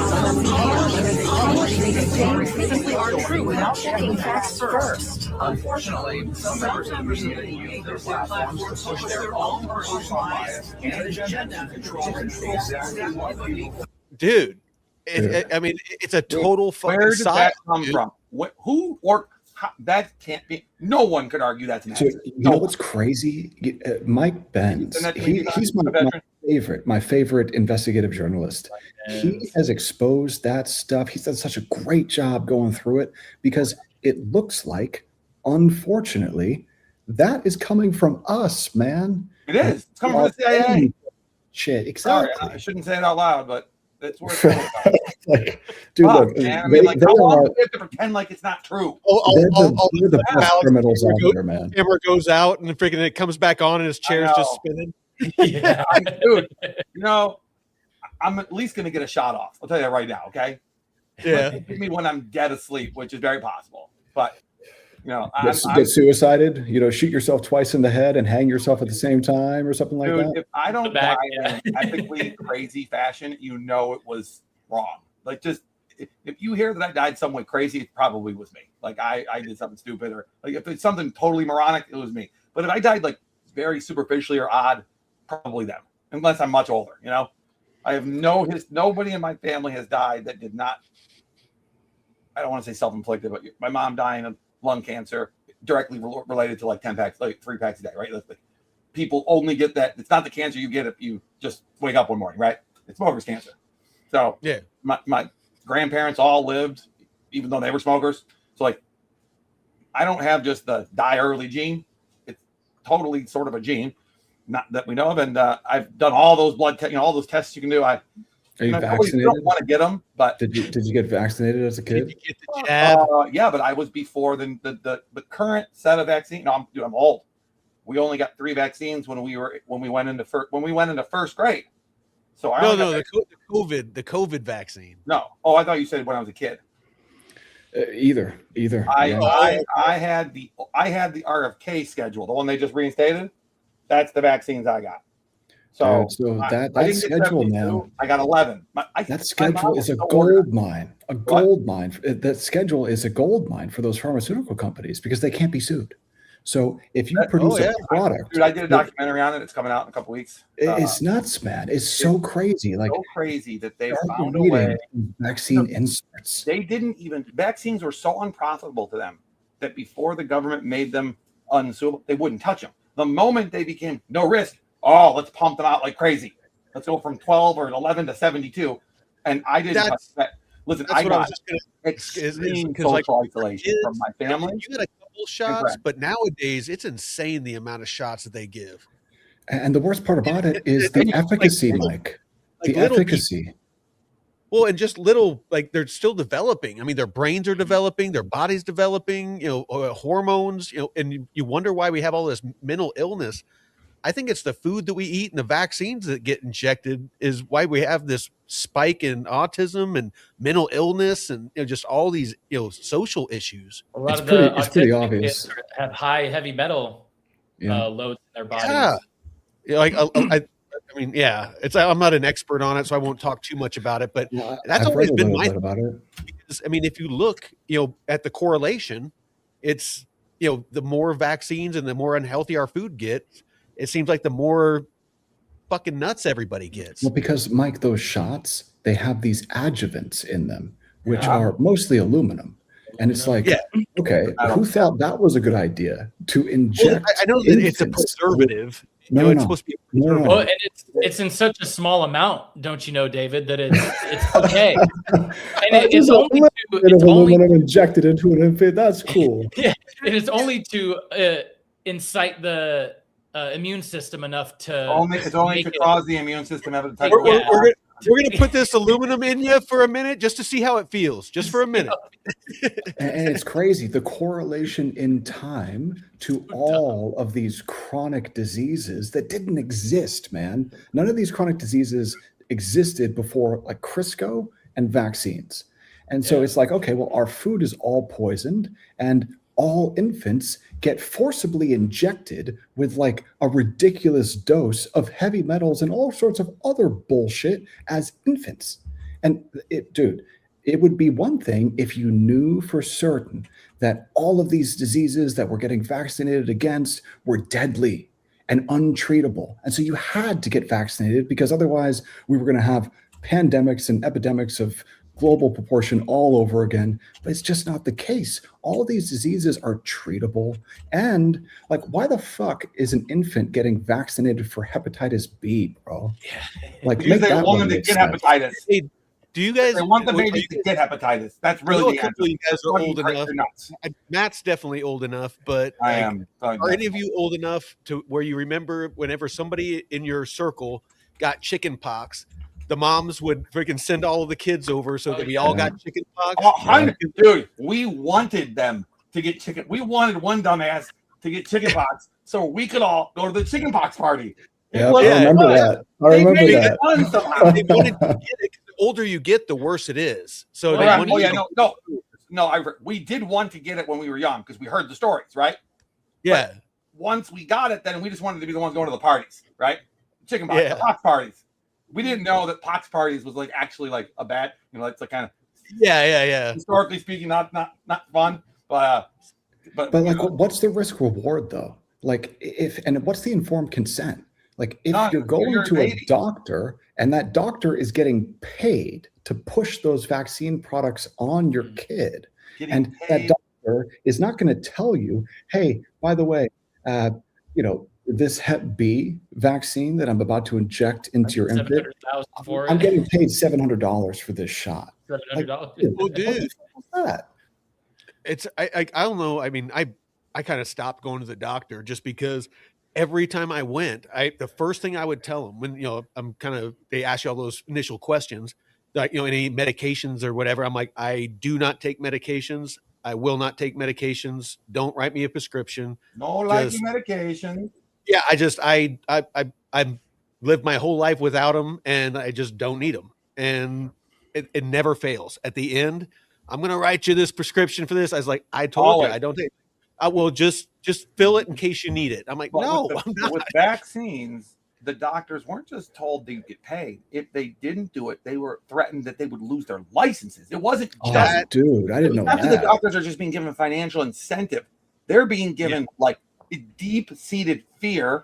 And Oh no, lose I your only learned career. this when I heard RFK say it in the interview when during the pandemic, he was considered a kook, if you guys remember, right? Like, so I was actually arguing against putting. That's how you know he's right. That's how you know he's right. Yeah.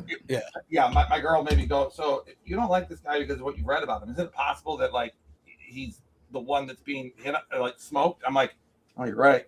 Could be true. So once I heard him talk, I was like, bro, we got to fix your vocal cords. But other than that, you're awesome, right? Oh, dude, Before he had surgery, bro. Cole brought up hard he to said, listen to the Tuskegee, the syphilis Oh yeah, thing that they do, the Tuskegee experiments. group. Yeah, that was pretty messed up. very messed up. Yeah. That's the first document, like the first receipt we have of some seriously gnarly shit, right? Well, Like- do you know like after well, I mean, you guys probably know, but Operation Paperclip, you ever heard of that? Yep. Of course. Please tell the audience though. I Yeah, no. Nazis running NASA. Is basically at the end of World War II, there was this huge race. The Russians, the British, us, everybody involved. There was a big rush on getting our hands on the scientists that developed rocket technology and all kinds of medical advances. Werner von Braun. Yeah. Yeah. I mean, there's a lot of, really, smart scientists that were able to develop some really crazy shit. And so, the US got a bunch of them. Like David was just saying, that's who started NASA. That's the rocket technology that he knew from, what was it, the V2 missile or X2 missile or something like that. We're going to go back to World War II with recruiting the Germans. Any of you that are history nerds, the Germans were this close to having basically a modern day missile. But they were getting the nuke part, though. They were getting sabotaged in Norway. The nukes, we knew we were sabotaging the nukes left and right, but we were not sabotaging their ballistic missiles because that was technology that hadn't even been thought. We developed the nuke, but we didn't have a way to shoot it ballistically yet. Well, the planes flew over and then dropped them. Hold on. To give you a frame of reference, those of you that don't know, like if you're not into history or whatever, those of you that don't know, to give you an idea of the type of technology that was at the time, is World War II is when they developed radar. So, basically the thing that sends out radio. It's what our Navy used against the Japanese to beat them. It's, the stuff that they used in ATC. So that had just been developed. I mean, that was like brand new technology. The Japanese aircraft carriers did not have radar. That was So they had superior carriers in every way, more aircraft, but we could ping them and they couldn't ping us.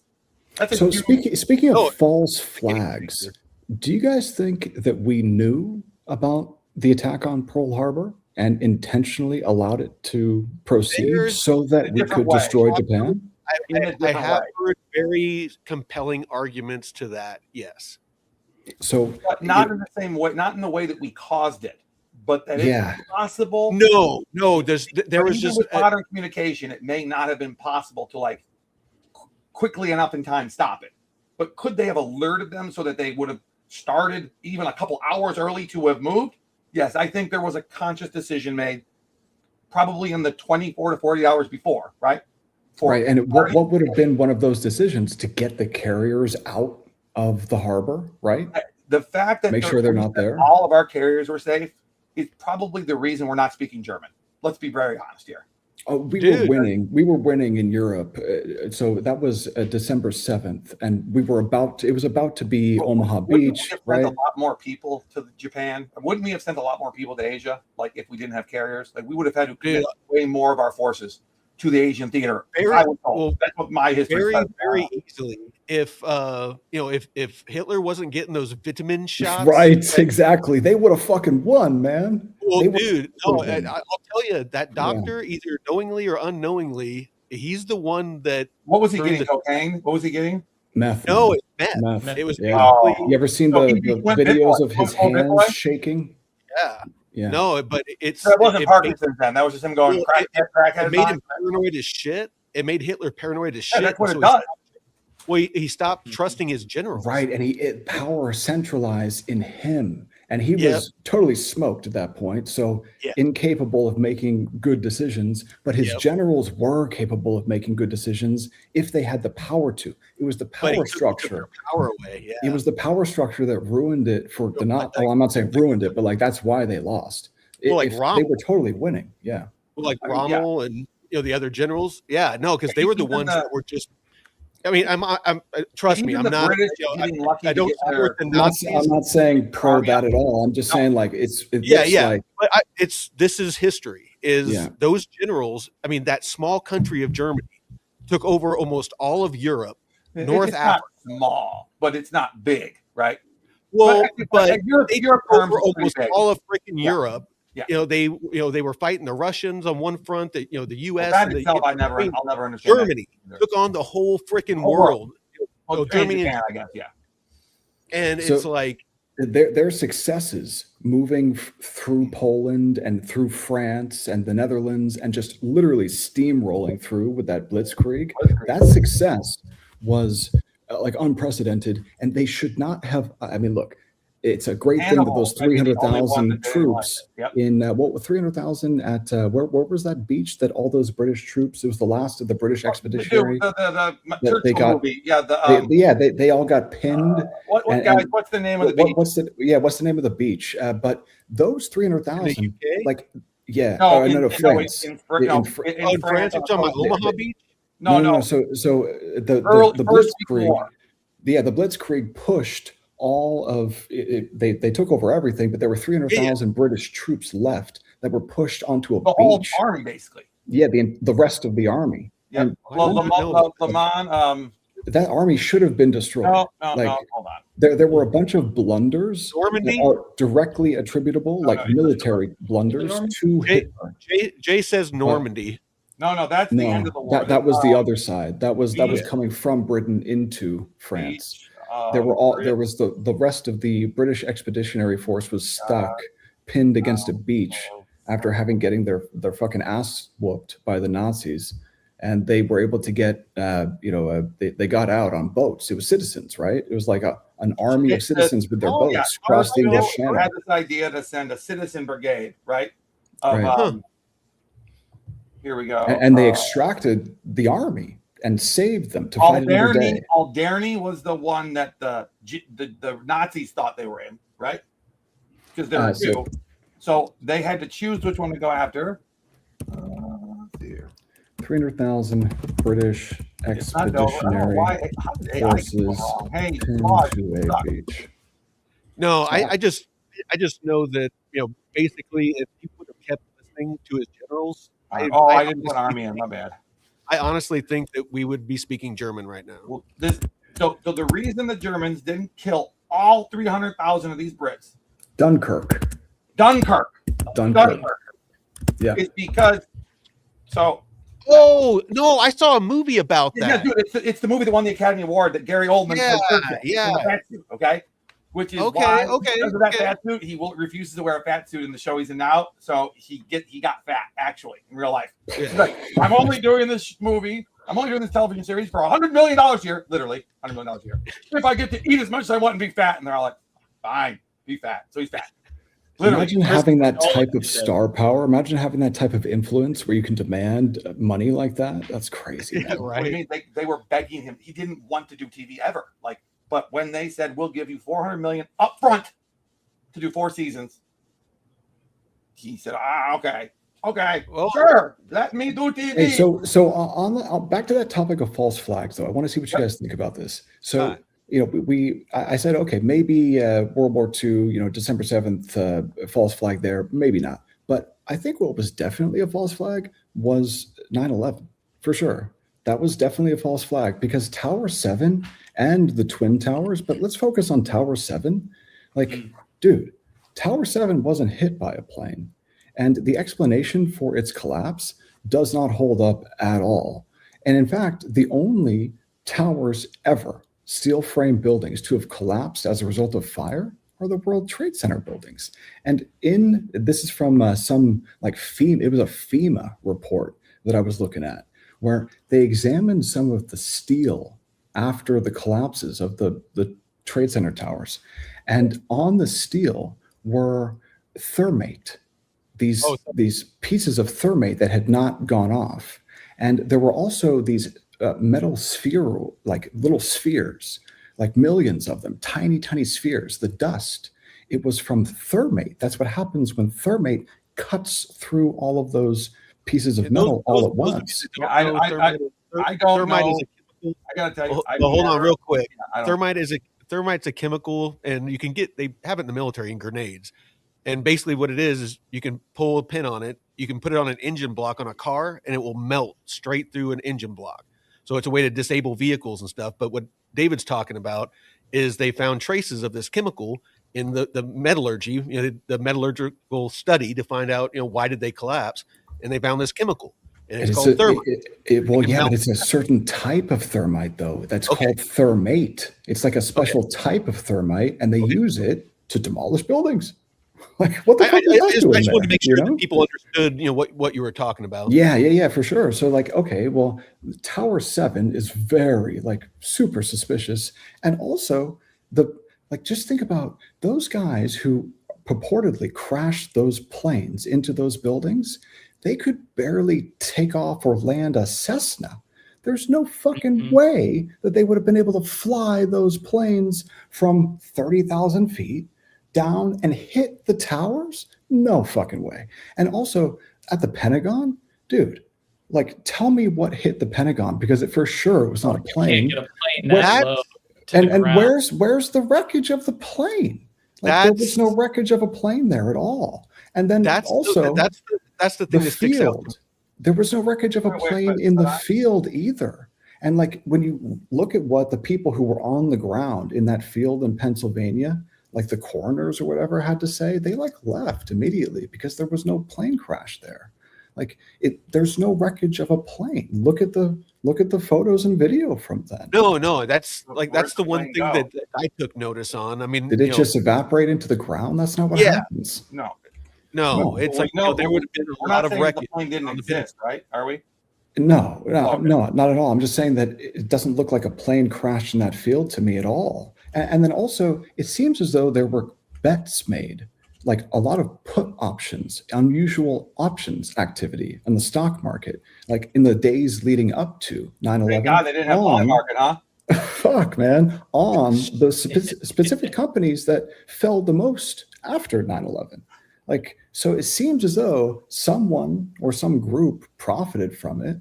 Like, I don't know, man. Oh, nothing. But if that's true, at this point, what does that mean, man? Like after COVID and 9/11 and going into Vietnam was a false flag. My bingo card is full, brother. It's like I never thought would happen has happened. So my bingo. We have to find it. We don't want to get banned off YouTube though. Like I want to, as an American, I want to be the good guy in the story, bro. I want to be the good guy here. And like, to understand what's going on today, I think you have to read history back to at least like 1912, at least. Yep. And it's like, okay, well, I always think, okay, an American, I'm the good guy, right? Yep. And then I read my own history and it's like, oh, fuck, maybe not all the time. And that makes me just think, well, if these things are true, what the fuck? I struggle so deeply. So what's up? I have a theory on this. I want to get. Wait, go ahead. Finish. What's your theory? Oh well, it's very clear to me that there are like 4 superpowers in the world: Russia, China, the good CIA, and the bad CIA. And big booty Latinas. That's not a superpower. That's a power. Okay. So that's a power in the universe. But it seems to me like in the United States, we have almost 2 parallel governments, right? I don't even think this is a conspiracy theory anymore. The amount of gold that the CIA, what was the CIA called in the military intelligence? What was it called? OSS. It was the Office of Special Services or something? Office of Special Services. Yeah. The amount of gold the Japanese had stolen in every country in Asia that had not been transferred back to Japan yet, that has never been returned to any of the home countries. None of the countries have it. That just mysteriously are OSS, right? Every single person in the OSS that was involved in bringing German scientists to the United States, they ended up running the CIA. All of them. That's how you got your job. So you became a big shot in the American military intelligence services. The moment one moment we knew we won, the next thing you did was go rustle up some fucking Germans. Have you read any? So we knew that if we left them to themselves, they'd have blown all our asses up. You know who you should read? Read Annie Jacobson. She's a military historian, and she's written a bunch of books. And her books on this period, dude, they're great. They're so good. You can listen to them on audiobook. They're really, really good. And she's got a soothing voice too. I don't know if you guys ever like listen to audiobooks, but sometimes if you listen to an audiobook and the dude's voice or chick's voice is not, you can't do it. But Annie Jacobson, it's like listening to a grandma tell you the most crazy history about us. It's great. The history of us. Correct. Annie Jacobson. Anne Jacobson? Yep. She's great. Yeah. Yeah. She was on Rogan last year or 2 years ago. I'll look her up. I think she's been on at least once. Yeah. But she's really good. I've been wanting to start on Sean Ryan too. She's I hear that, like listening to so we're the good guys and the bad guys for the chat. I think we're definitely the good guys, especially we're for sure the good guys because like look at if you compare us. We also have a bad Yeah, but we also have a bad guy team, Yeah, and that's and unfortunate. And sometimes they work together. And when they do, we never lose. You want to bet my ass they agreed on Venezuela? Want to bet my ass? Bet my ass. Nobody. But the argument that you're making is about like a uni party. And I think that things over the last 2 decades have really changed. I think that there's a bifurcation. I don't think that they can work together anymore because I think that really, except for Venezuela's oil. I mean, I don't even think that. Oh, okay, I get half of it. You get half of it. Okay, there's enough oil in Venezuela for both of us. I don't know, man. I don't know. I think that there's this level of vitriol from the left against Trump. It's like this cognitive dissonance that is pervasive amongst every single one of those people in the Democrat Party. And it seems like nothing he does is ever good. And that's just dissonance, man. Like they don't have a platform. It's just orange man bad. That's it. And communism. Like that's what they're offering. Communism and orange man bad. Communism. And, bro, like, I honestly, I mean, just, purely my own politics aside, they can threaten to kill me. Tell me freaking, I don't know. All of it is just so weird. Especially out where I'm at, just kind of watching it, it's almost like it's all a reality show, because doesn't it seem like it happens so fast though? Because if you watch clips from like 1990 or 2000 of like Nancy Pelosi and Hillary Clinton, like, dude, they sound MAGA. And I don't remember straight up blatant communist mayors in 1990 and 2000 or 2010 even. But from 2010 to present day, that's what, 15 years? What happened? Bill Clinton was a conservative by our standards right now, literally. Yeah. Sadly, as crazy as that is, that's so weird, man. He was a conservative. Like he did welfare reform.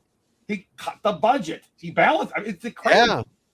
What do you think was the catalyst for it to go from like, okay, there are two parties, but it's kind of a uni party to like such total, like the left went into the loony bin. What was the catalyst for that to happen so fast over 15 years? I think it was always there. It's just they exerted their power and control. They got so powerful that they decided to exert it over all of everybody at some point. And we know that Reagan was worried about it. Yeah, but was it a focus on race? Poured, what was it? Like, how were they able to divide people and get who should have been otherwise normal people to believe stuff that is like clearly false? Like, how were they able to confuse language so easily to get people? Like, for real, man. Like, they changed the definitions of words so that people are always confused and don't know what reality is.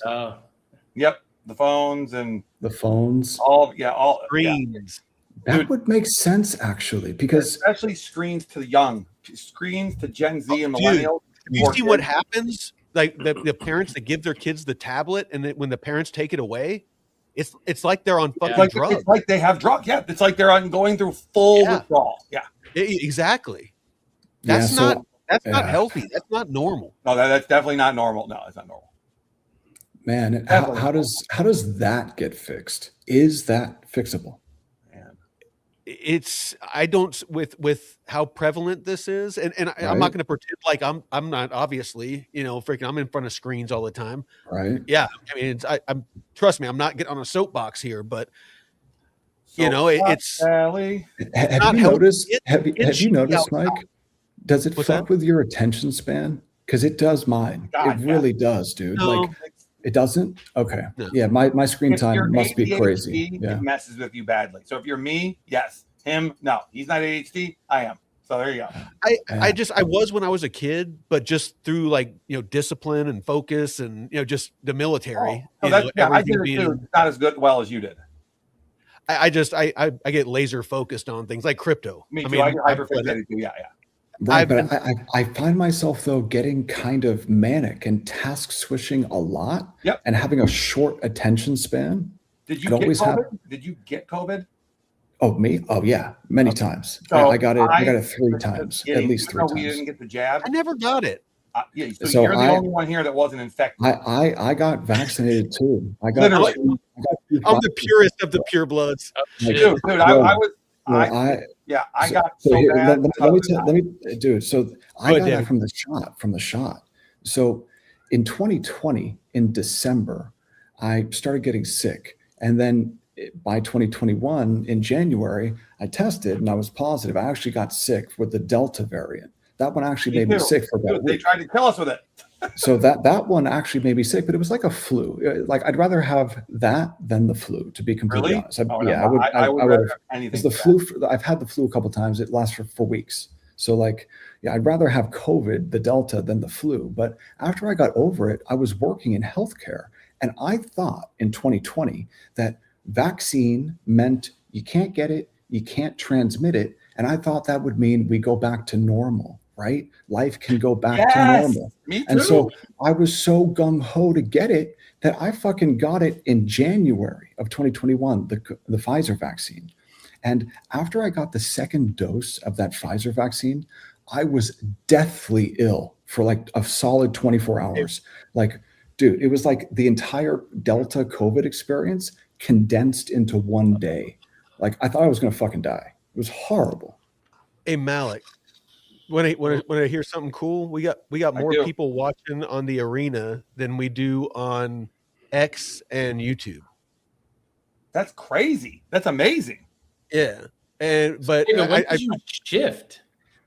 And we're not even. Dude, we should be number one in the arena. That's what did it to me. I think that's what changed everything for me, because I started for the first time in my life to see the ground truth, and then to see the media, and I saw. These things do not jive, man.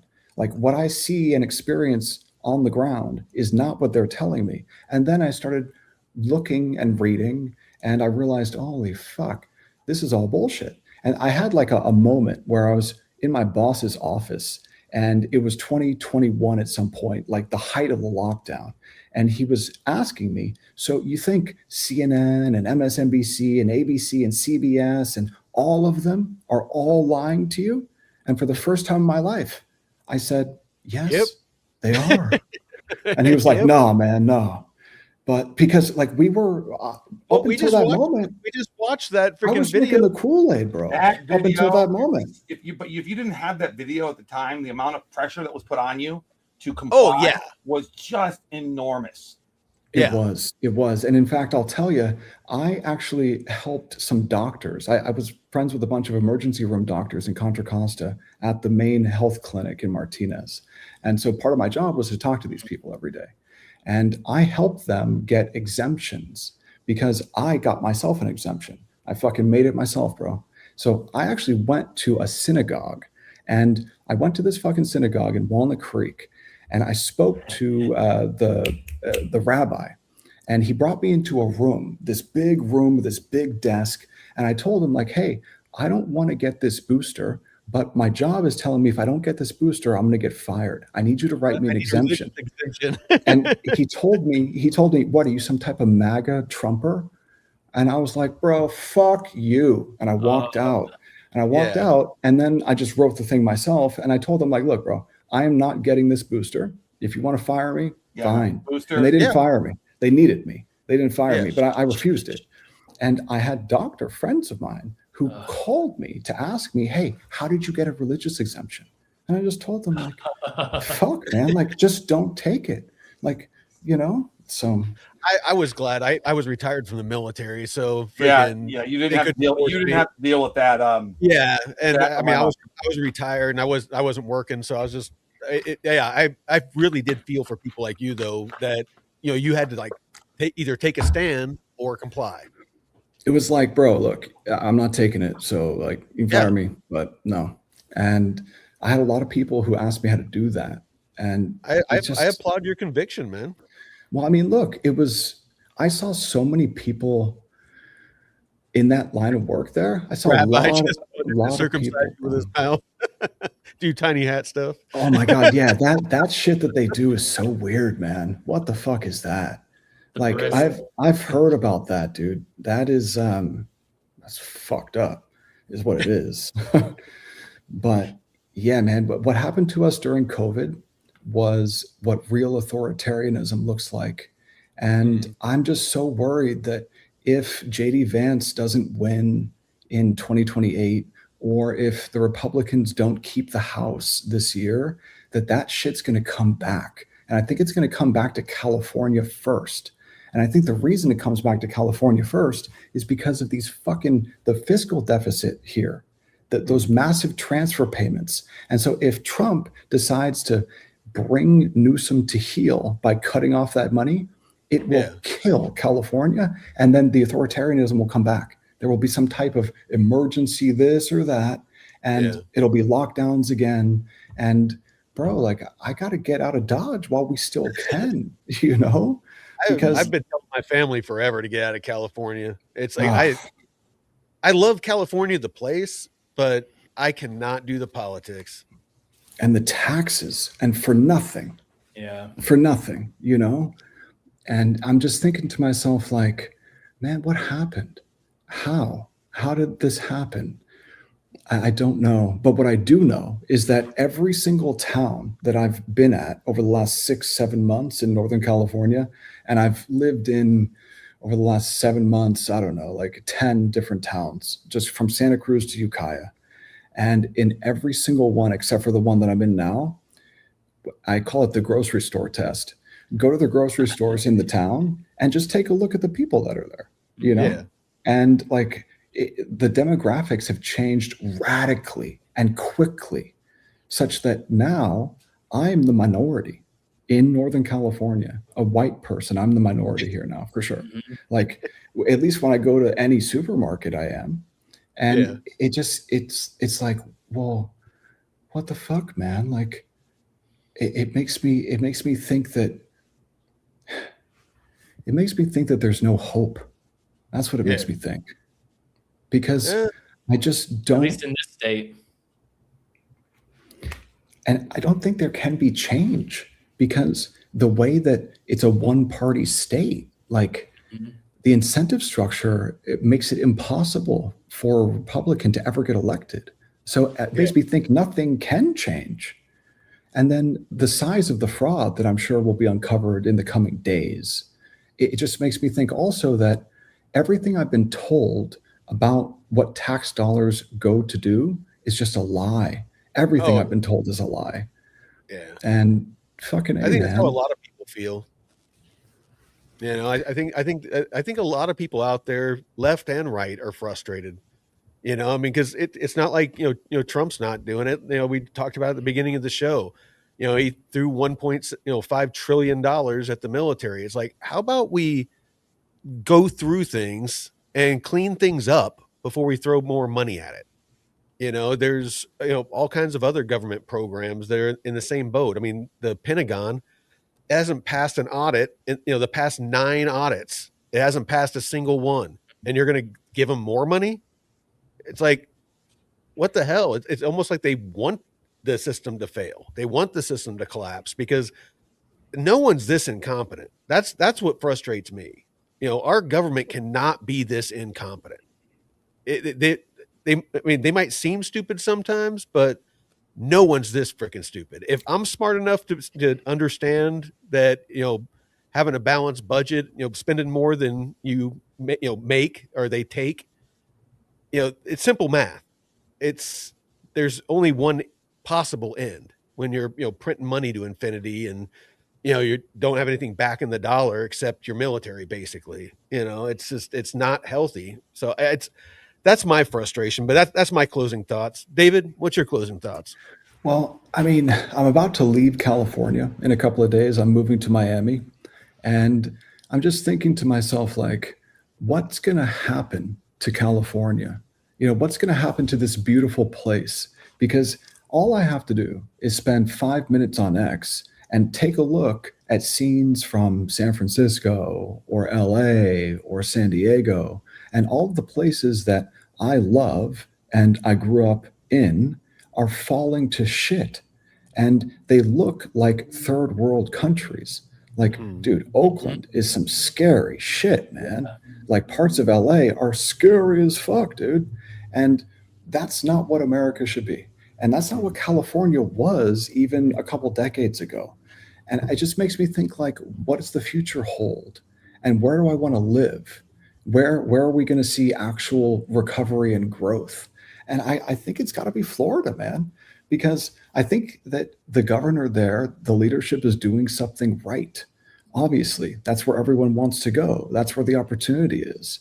So I'm thinking about this place in Miami called Brickell. It looks like it's becoming like Wall Street South. I used to live in Miami. Yeah, that's where I'm thinking. So that's what I'm thinking about. I get out of here while I can. Yeah, no, I mean, it's amazing down there. You'll love it. I mean, there's plenty of culture because like my half my family is Cuban, Cuban and Puerto Rican, and so I grew up down there for a while, and amazing food. Like go down to Little Havana, places like that, and just try some of the food if you haven't had like real Cuban food before. That's basically where I'm looking at staying. Dude, you'll find your mom slap her because she never cooked like that for you before. It's it's amazing. But Jeff, closing thoughts. I'm really going to focus this next year or two to get out or formulate a plan to get out of the state. Just because it's like affording anything out here outside of renting an apartment is just not. If it's feasible, it's not smart, like fiscally smart, just because you're throwing money away when you could be putting it to good use in another state that has a lot better, taxes and places to live, that isn't surrounded by shitholes and 100,000 homeless people and just rampant drug use. And I was at the store yesterday, and I was at Sprouts, and they said, "Oh, we don't have any plastic bags anymore because the state outlawed it, and you have to buy reusable bags now." But everything in the fucking store that they're selling has plastic bags in it. That's all, everything's in plastic and shit. But they want to they're so worried about the environment that the plastic bags are the problem. So it's just so stupid. All the shit like, oh, it's the plastic straws. They're going to cause this. Like, they're going to end up in a tortoise nose. Yeah.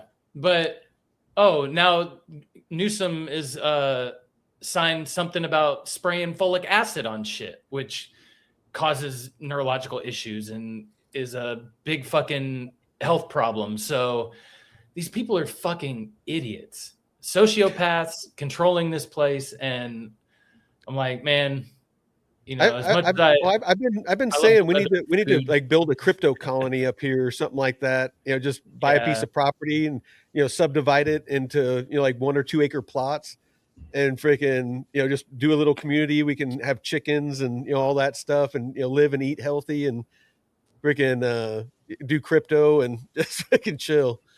Yeah, so I'm gonna be mentored by this senior designer that I worked with at my last job, and because he has his own business and he does a lot of freelance work, and nice. I'm going to be learning a lot from him on how to get started doing that, so I can fucking go anywhere and just do design work remotely full time and not have to be stuck here in California. Yeah, it's formulating a plan. Shame? Isn't it a shame, man? Like, I don't want to leave, but at the same time, I feel like it's home, right? I grew up here. I've spent my entire life here just about. I don't want to leave, but I feel like I'm being forced to. That's how it was in Utah for me. Is it changes. I mean, when I was a kid, Utah was awesome. There was hardly anybody lived there. The mountains were pristine, just everything was just awesome. And then a lot of people from California moved there, and the price of everything went up, and it just, everything exploded, just building shit everywhere. Now the whole valley's filled. It's just bumper to bumper traffic constantly. There used to be no traffic, no matter where you went, what time of day, there used to be no traffic. And it went to shit. You try to go hiking to get away from it all, and there's a pollution layer. Like you actually can't see through it to see the ground during the winter time during inversions, because the cold holds all the pollution down. So it just collects. So you have to get out of that just to get some fresh air, and you go up in the mountains and everybody's up there. It's just, I don't know if you've ever been to Arches National Park down in southern Utah. The hike to get there is just this ocean of people. It's like an army of ants going over the red rocks. It's just insane. And so I was like, I'm out of here. I can't do this. But I say all that because, I mean, it sounds like it's kind of the California for you guys.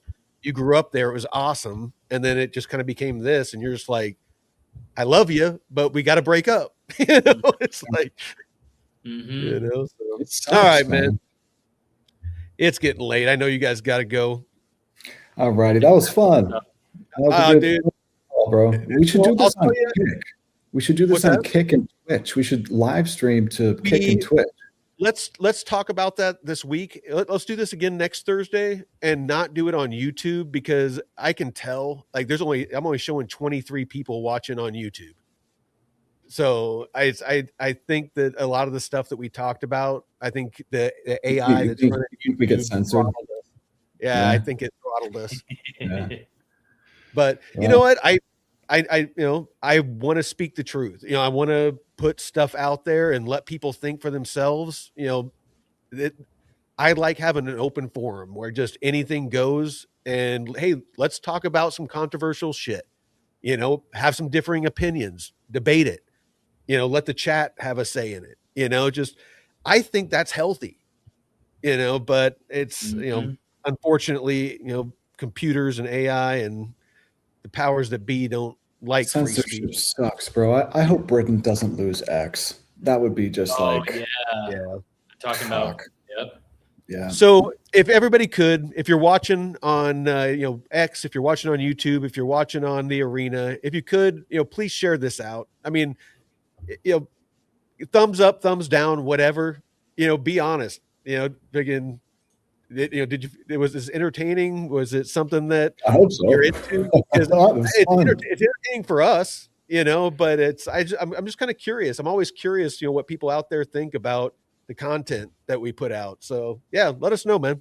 But thank you, gentlemen. Until next time, Veteran Crypto out. Peace. See y'all tomorrow.